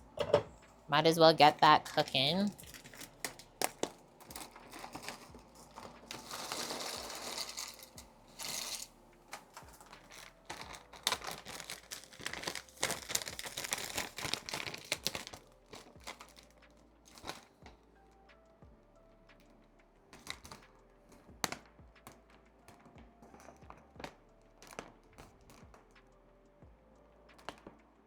This was produced in 2023, it says, the pasta. Interesting. Okay, let's give this a stir.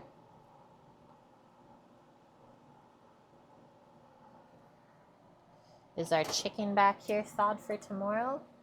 I think so. Chimkins for our Thai coconut soup for tomorrow's stream. Samo requested it. He said he had a craving.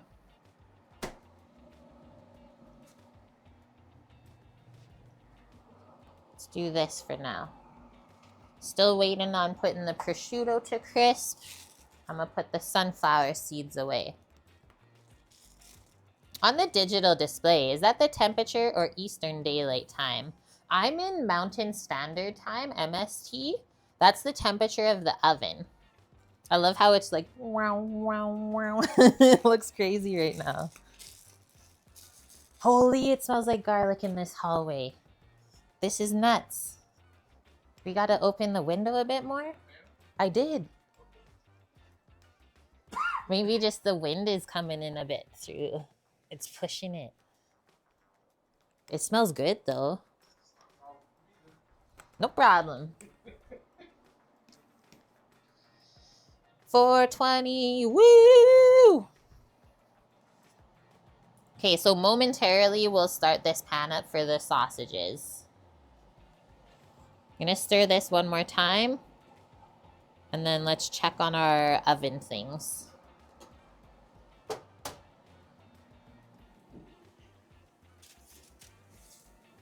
That's looking better. Just like a little bit of coloring starting to happen. Let's just poke this. Poke it with a paring knife. See how this squashes. If your knife goes through like that really easily in all the largest pieces, you know you're good to go. Was that one good? Yes, it was. So yeah, we're good to blend the sauce then from here. And then we have a little bit of pasta water there. Let's come over to the blender. Just pop the lid on while we were waiting. And I'm gonna sneakily get this out without my pasta pot going over on this side. Thank you. I'm glad I was back here still. I hate when that happens. I just needed a trivet so I didn't burn my cutting board. So now, make your parchment taco. See why I did this? You can just lift all this out. There's that olive oil. All the yummy roasted bits on top of the cheese.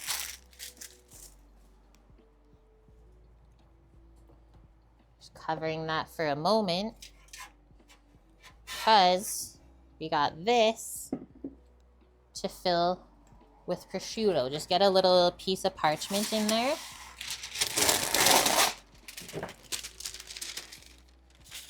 Thanks, Yuri. If I decide to try fermenting tomatoes, it's a 2.5% ratio by weight. Thank you. It's bringing me back to restaurant life.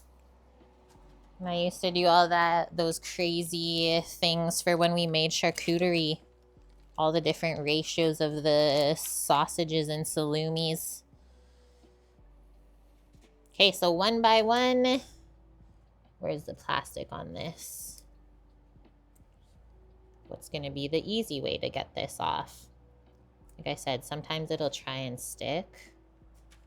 And it's okay if it crumples up a bit too. Like it doesn't have to be a perfect piece of prosciutto. because we're just crisping it.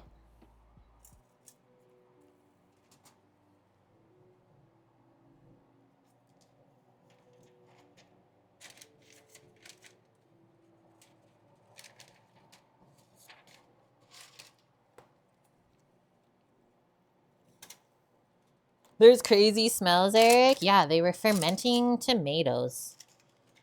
And they said they just eat them like that. I said that'd probably be really good. Did you got anything finished yet, Eric, or you're still waiting?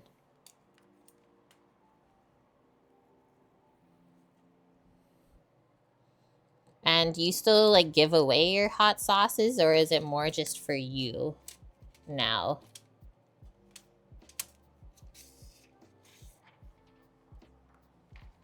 Four pieces of prosciutto, guys, that's not enough. Let's do 5. I'll put it up on this side. And then, like I said, this will be about 10 minutes in the oven. Almost like same amount of time as the sausage. We'll deal with this after.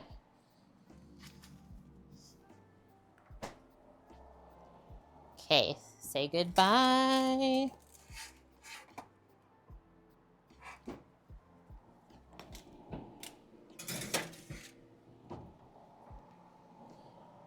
Pan on. We'll go medium-high heat for our frying pan here. Give our pasta a stir. You can have a little test. Ooh, look at this one noodle's like not curly. Oh yeah, it's still crunchy. So we still got a ways to go there.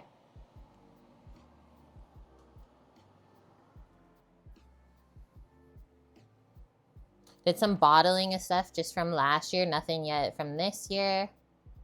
And you're still giving bottles as you have more than you know what to do with. You need to make a market, little vendor. What if you just did like 1 or 2 Christmas markets and got rid of some of your stock? Like, a lot of people will buy hot sauce as gifts for people that they know. I think you would do so well. Like, they're so good. You could really succeed at that. Okay, let's get a little bit of cooking oil into this pan for the sausages. Like, sometimes sausages are fatty enough, you don't need that. But it really does help them not stick to the pan, as well as helping them brown. Don't be scared of the fat. I think this is like chicken fat or turkey fat.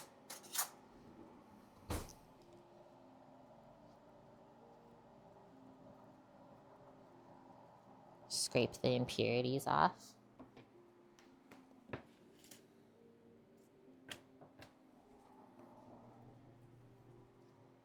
You gotta get a cottage license, hey? I saw that a couple of the markets here have that stipulation that you're actually not allowed to make the food in your house anymore. But then some of the other ones didn't. So it's totally dependent on who runs the market as well. Maybe they've had issues though, right? With some vendors. I can't really get mad at that.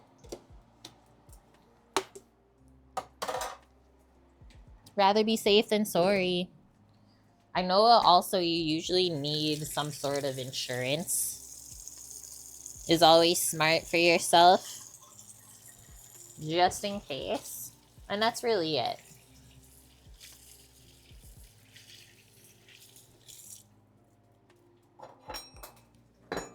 We're popping. Watch out. It's kind of scary.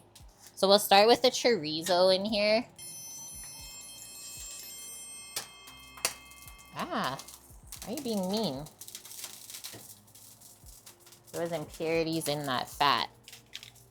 But we'll start with the chorizo because it's not smoked or cooked at all, and then we'll add the smokies after.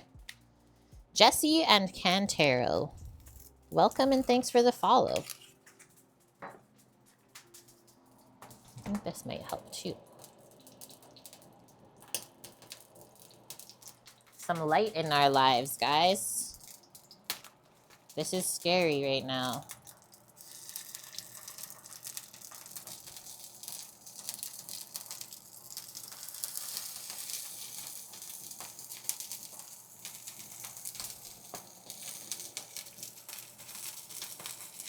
I was like, can I still move it? I could move that one.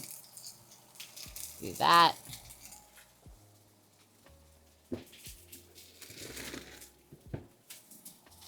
Just gonna wash my hands and then we'll check how the pasta's cooked.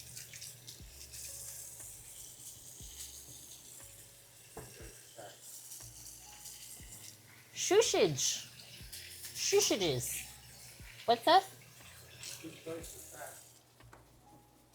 Smells good?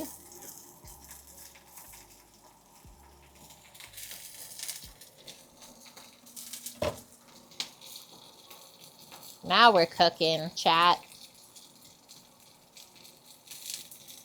Look at the noodler.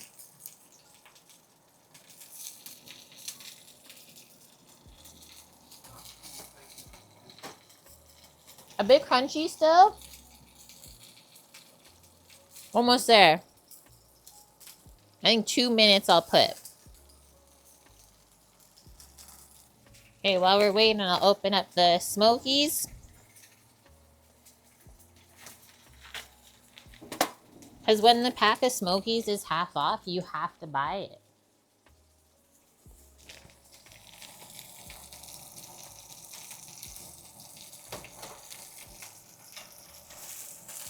Is it stuck?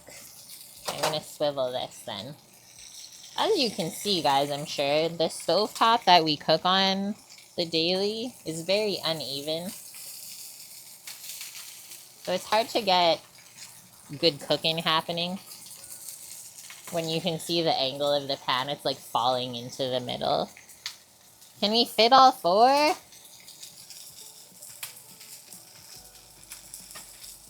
Sausage roulette. Whoa, that is browning nice. Okay. I'm gonna turn this off now since we got those ones browned a bit. And we'll let them finish in the oven. We should be able to stick the 4 Smokies in the middle to heat up. Because those are smoked and cooked. Really? You little Smokies? What's that? Is that like a special brand? Little Smokies. I like it. It is a brand in the States? What?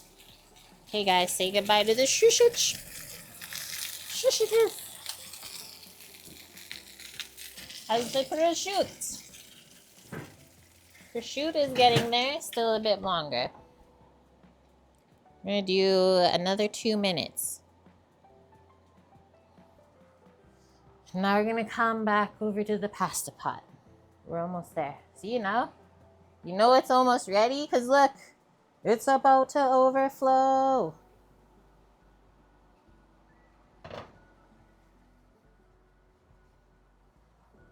Do you guys get a certain flavor of the little Smokies? Like jalapeno cheddar is my fave. I'm grabbing a pair of, or not a pair, just a ladle.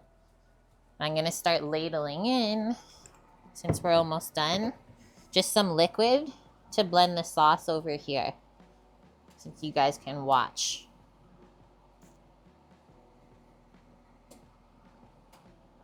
From my experience, you actually need quite a bit of the pasta water.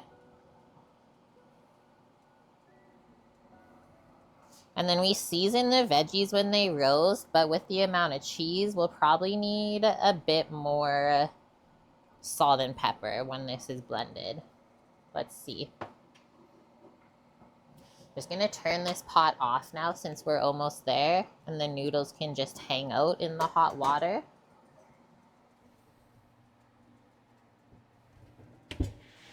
Got my blender over here.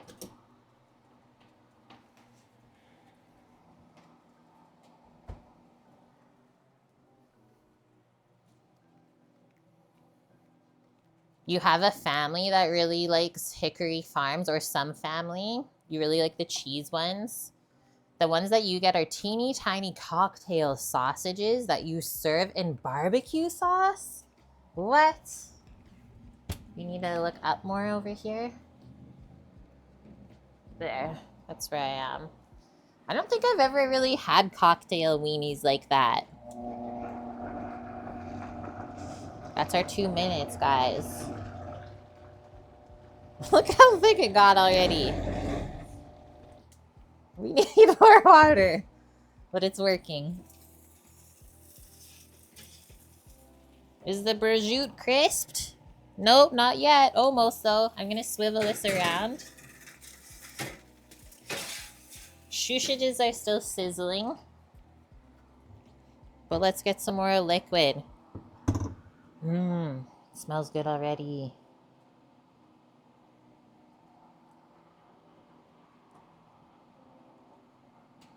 Let's see how those 2 ladles are.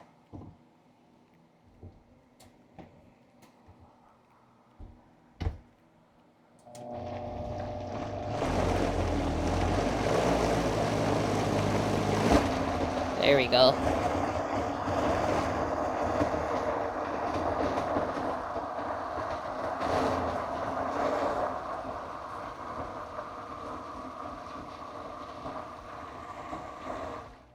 We still need more.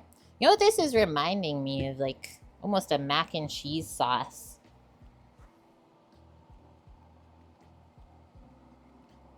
Just the color of it.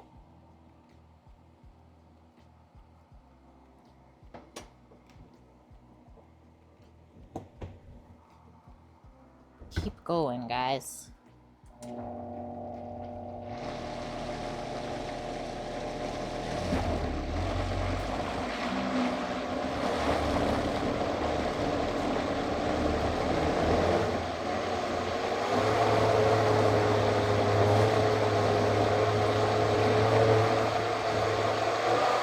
There we go.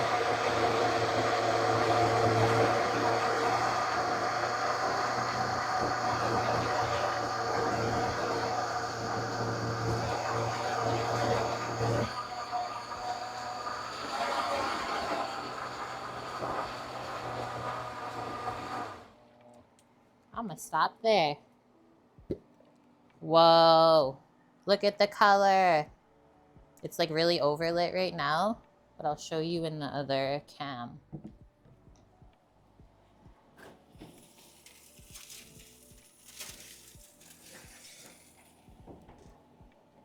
I think that's success, or it will be.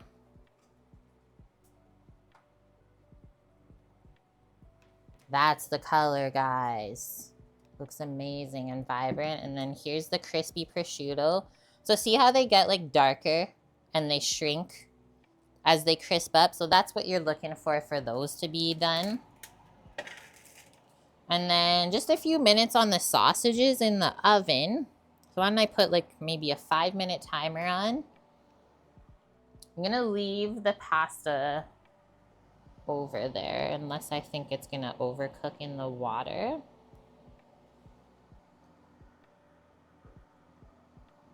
No, it's good. So now we get to try this.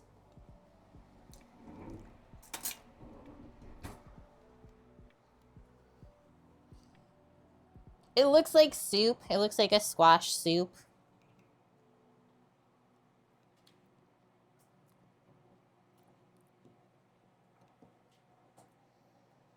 The flavor of the roasted garlic with the squash. It's so smooth, it just melts in your mouth. So I never tossed this with the noodles when I made it for my clients. I just kind of spooned it over top. But I think I'd like to toss this with some of our pasta today to serve it. I'm gonna have one more taste just to see how I feel about the salt level.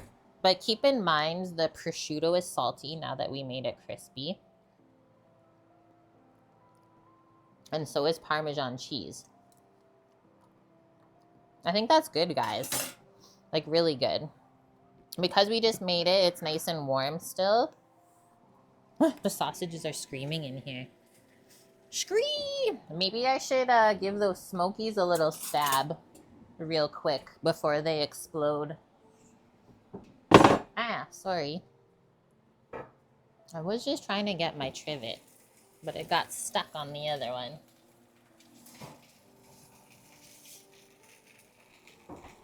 I love the sausage scream. Just give them a little stab so they don't explode as they cook in the oven. I mean, you could probably do the other ones too. See? It's safer that way.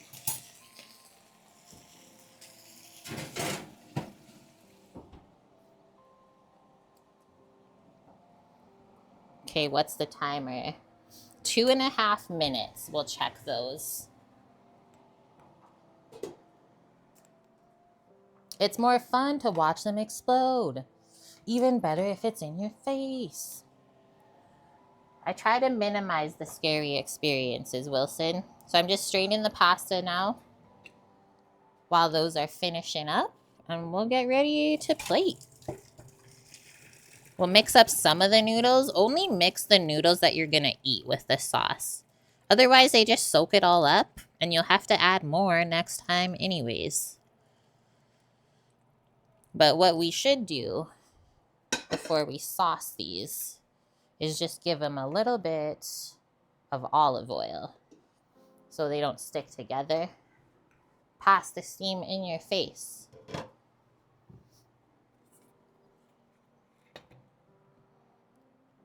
Now you can see why I chose this pasta to go with a thick sauce like that. Because there's lots of little notches for the sauce to hide in. Yeah, the kitchen is not the place to get jump scared. The worst jump scare I've ever had in a kitchen was when my one chef that we worked for in Vancouver decided to put roasted chestnuts on a menu, but he never did it before.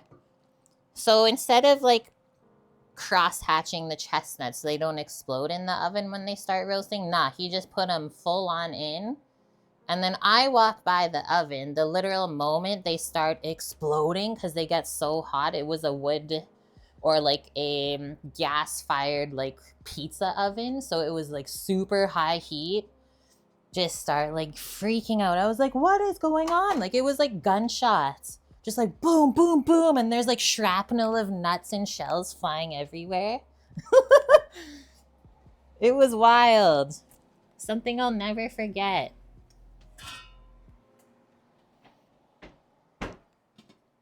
Is this pasta called Scooby-Doo? So that's the second time I've heard that. That's what Sam called it. But I've never heard of it called that. So I'm just going to say yes, caretaker. So I'm just going to scoop some of this out and then mix it with the sauce directly there. That is our timer for the sausages. I'm going to pour this first just so it doesn't cool off. I hope you guys like my roasted chestnut story. Lesson learned there. Oh no.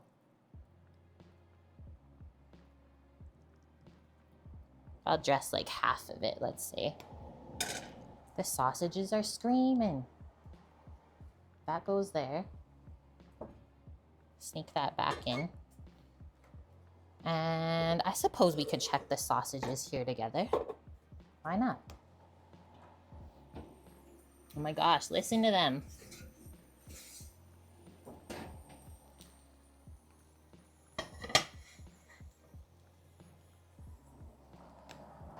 If it's 160, 165, even 155, I would say we're good. Oh yeah, long gone. These guys too? Those are 140, the Smokies. I was gonna say, I think I'm just gonna flip them over because those didn't get a flip. But the other ones are great. Oh, look at that coloring even. Yeah. Looks like we grilled them almost. Oh, baby. Let's get that oven off. Now we have to plate all of this. Baked brats, you need to try them in an iron frying pan. Samovar, this is the best way to do sausages. Look at them. Oof, this one here that like exploded a bit. Whoa!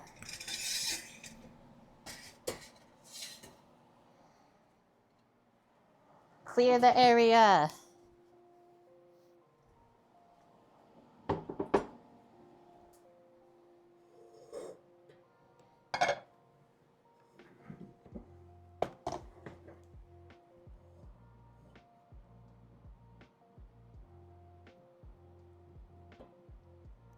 Go like that to start.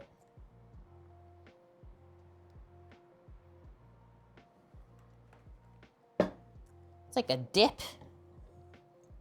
It's thick like a dip. It literally looks like cheese sauce. No one's gonna know. I mean, I suppose it is a form of cheese sauce, really. It's half blended with cheese.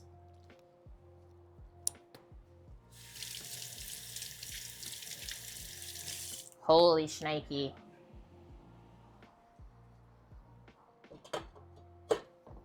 Get the plates.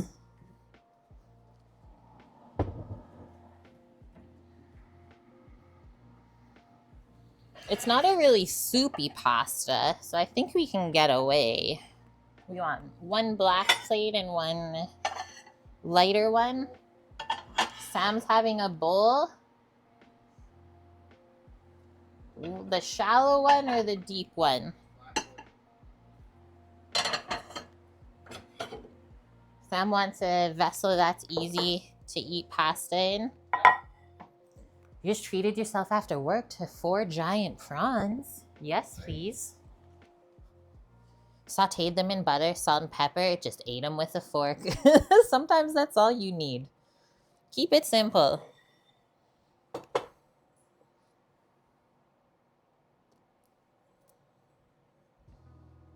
there a bit too much light in my life here? A bit, hey? Is that better? Okay, so spoon your pasta onto your plate. You are checked. You made it.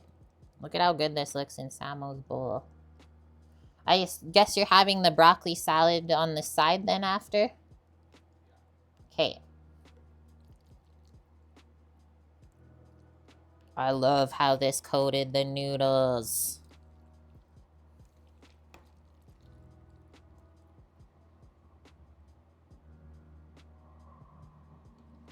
It's one of those, like, you're gonna have to commit if you're putting something yellow on a black dish. There we go. Next up, crispy prosciutto pieces.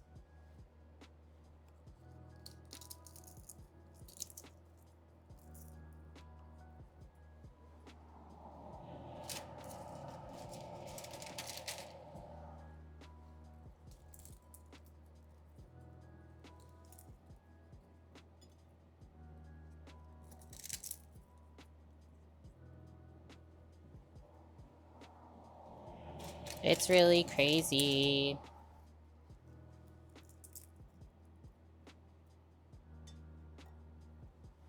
Rinse.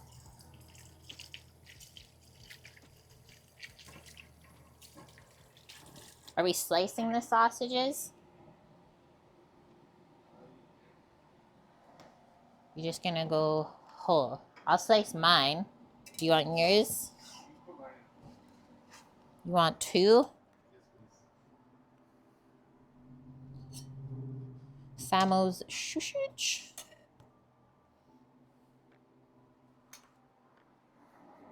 I need a little board, chat. Is this the dish? Bomb.com. It's getting there. It's almost there. Hold tight. I was saying, I think I saw this inspiration for this pasta today somewhere on social media. And I was like, I just need to try this because I really like squash. And we still need Parmesan on there too. So I'm just going to slice.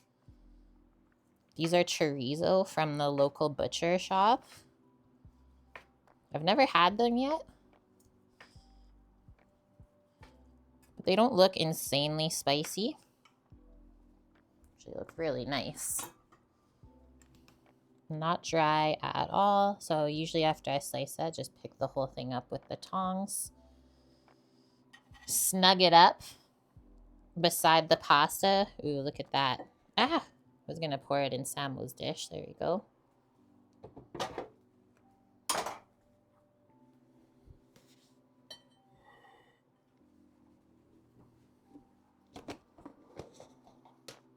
You can't remember what squash is. You worked in produce for 2 years, like at a grocery store. There's lots of different varieties, right? Nice, Cookie. You made it in time for plating. I think you would really like this pasta if you made it. I just have one thing missing, and that's the salad for us.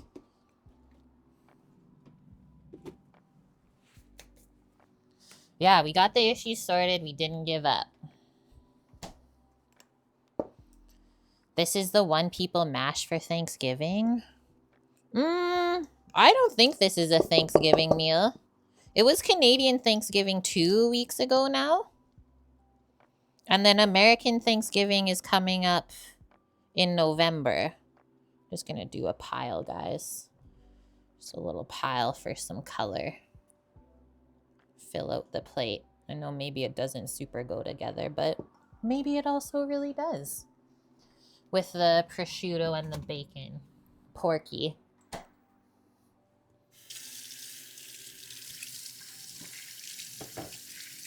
You live in Toronto? Oh, okay. Yeah, I'm Canadian too, my wonderful friend. In Toronto?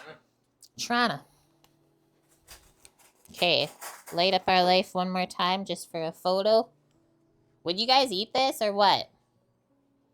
It looks so nuclear that it looks fake, hey? Looks like we put some Knorr powder seasoning in there. Is it Knorr or is it Knorr? That is a chorizo sausage, and then we also did some smokies in the pan. A sausage tasting.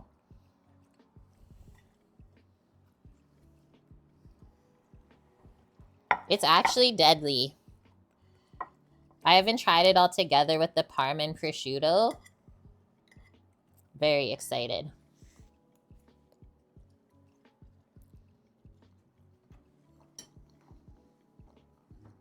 Mm-hmm.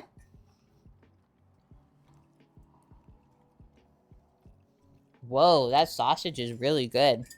The texture of it, guys, is like steak. Mmm. Just melts in your mouth. That's the slice. Kind of spicy too, which goes so good with this. Because the squash is sweet.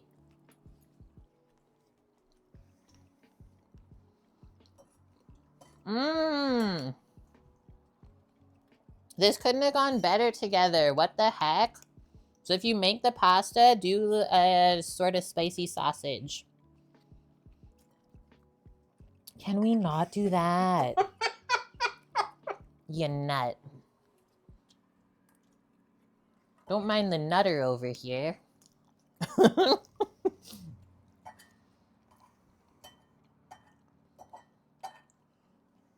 Oh, the latest day of the U.S. Thanksgiving can fall in the Gregorian calendar. Thanks, Captain Taft. Speaking of Nutter, have you ever looked at Nutter Butter's Instagram?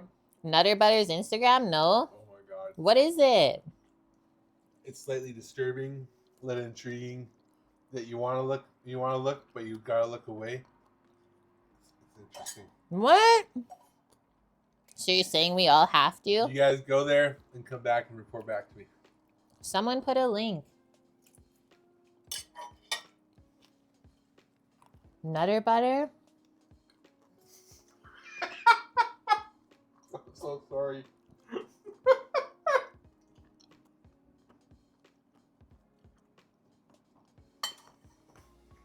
What the heck? I'm so sorry.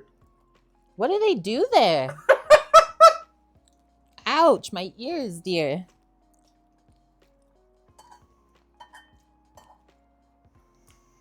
I don't even know which one to put. Oh, no.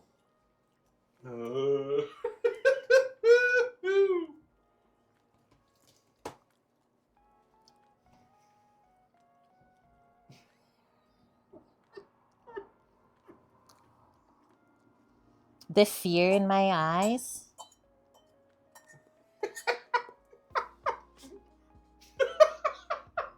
Sam dies there. Nutty nutter. Nutty neuter. Oh no, we'll never be the same. Thanks for that.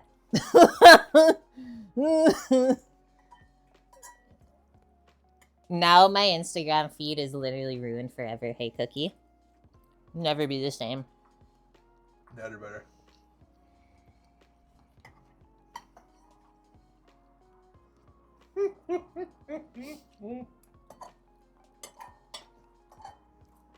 Okay, I was worried about him with this pasta, so the fact that he's eating it, I'm really impressed. It did cool off pretty quick, I will say. But even eating it, like, semi-warm, still good. Now he's going for my salad. Oh, I did forget to put the extra salt. But maybe it didn't need it. In what? In the salad. Mm-mm. It melded out. Mm-mm. It melded out.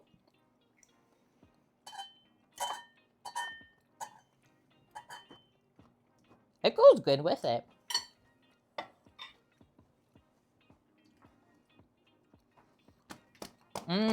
The shallot too, guys. Really good.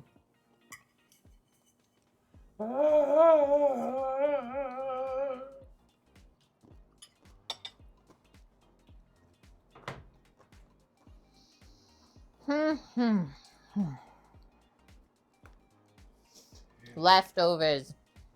He said he can't do it, but I did give him 2 sausages. And he ate the rest of the enchiladas before stream. He's an enchilada man. Good job, dearie.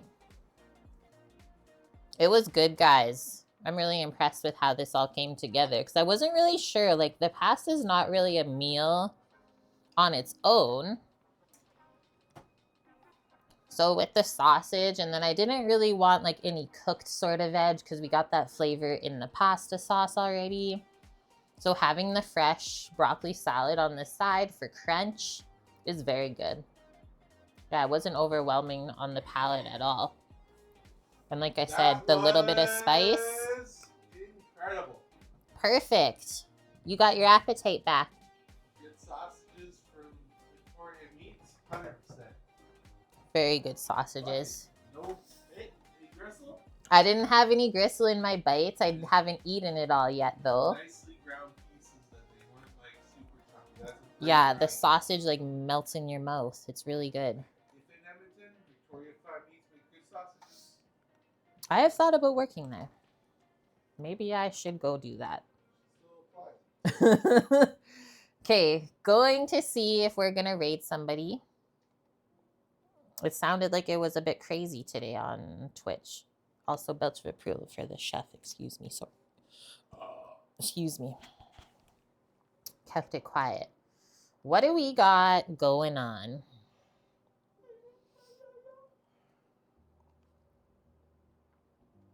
Nice. Happy Chef is streaming right now, but he sleeps in. Kanara is playing Subnautica. Is there anyone cooking? We're the only ones cooking today. Do you guys have suggestions? Some Subnautica? Okay, let's do it. We haven't seen Kanara in forever. Yeah, thanks, Wilson. We'll be back tomorrow at 11 a.m. Pacific. Once again, back in the kitchen to cook up some more deliciousness. Kanara raid is set up and ready to roll. Guys, thanks for being here today. New follows, welcome in. Nice to see you, Lauren, with the awesome raid first thing when we were getting started. And thanks for the long resubs today, Kimmers, Eric, and Gearbox Man as well. So what are we cooking tomorrow? I'm thinking right now. I'm actually drawing a blank. Oh yeah, our chicken Thai soup. Tom Kha Gai soup, which looks like we've never made before on stream because there was no recipes left over in Discord from the years. Which I was like, okay, Sounds good. So I made sure to post that if you guys want to cook along with us tomorrow. It's a very easy soup. There's no like blending of curry paste or anything. Just everything goes in the pot. One of our faves and Samuel requested it. So stay tuned for that. Otherwise, we'll be back on Sunday as well at 11 a.m. Pacific, cooking from... Run, Kate! Run! This book, if I can make it in time. Right here. And that's for Vanacore that saved up a bunch of channel points. So I hope to see you then. Love y'all. Let's go see how Kanara's games are going. And I hope you have a wonderful Friday wherever you are in the world. Bye!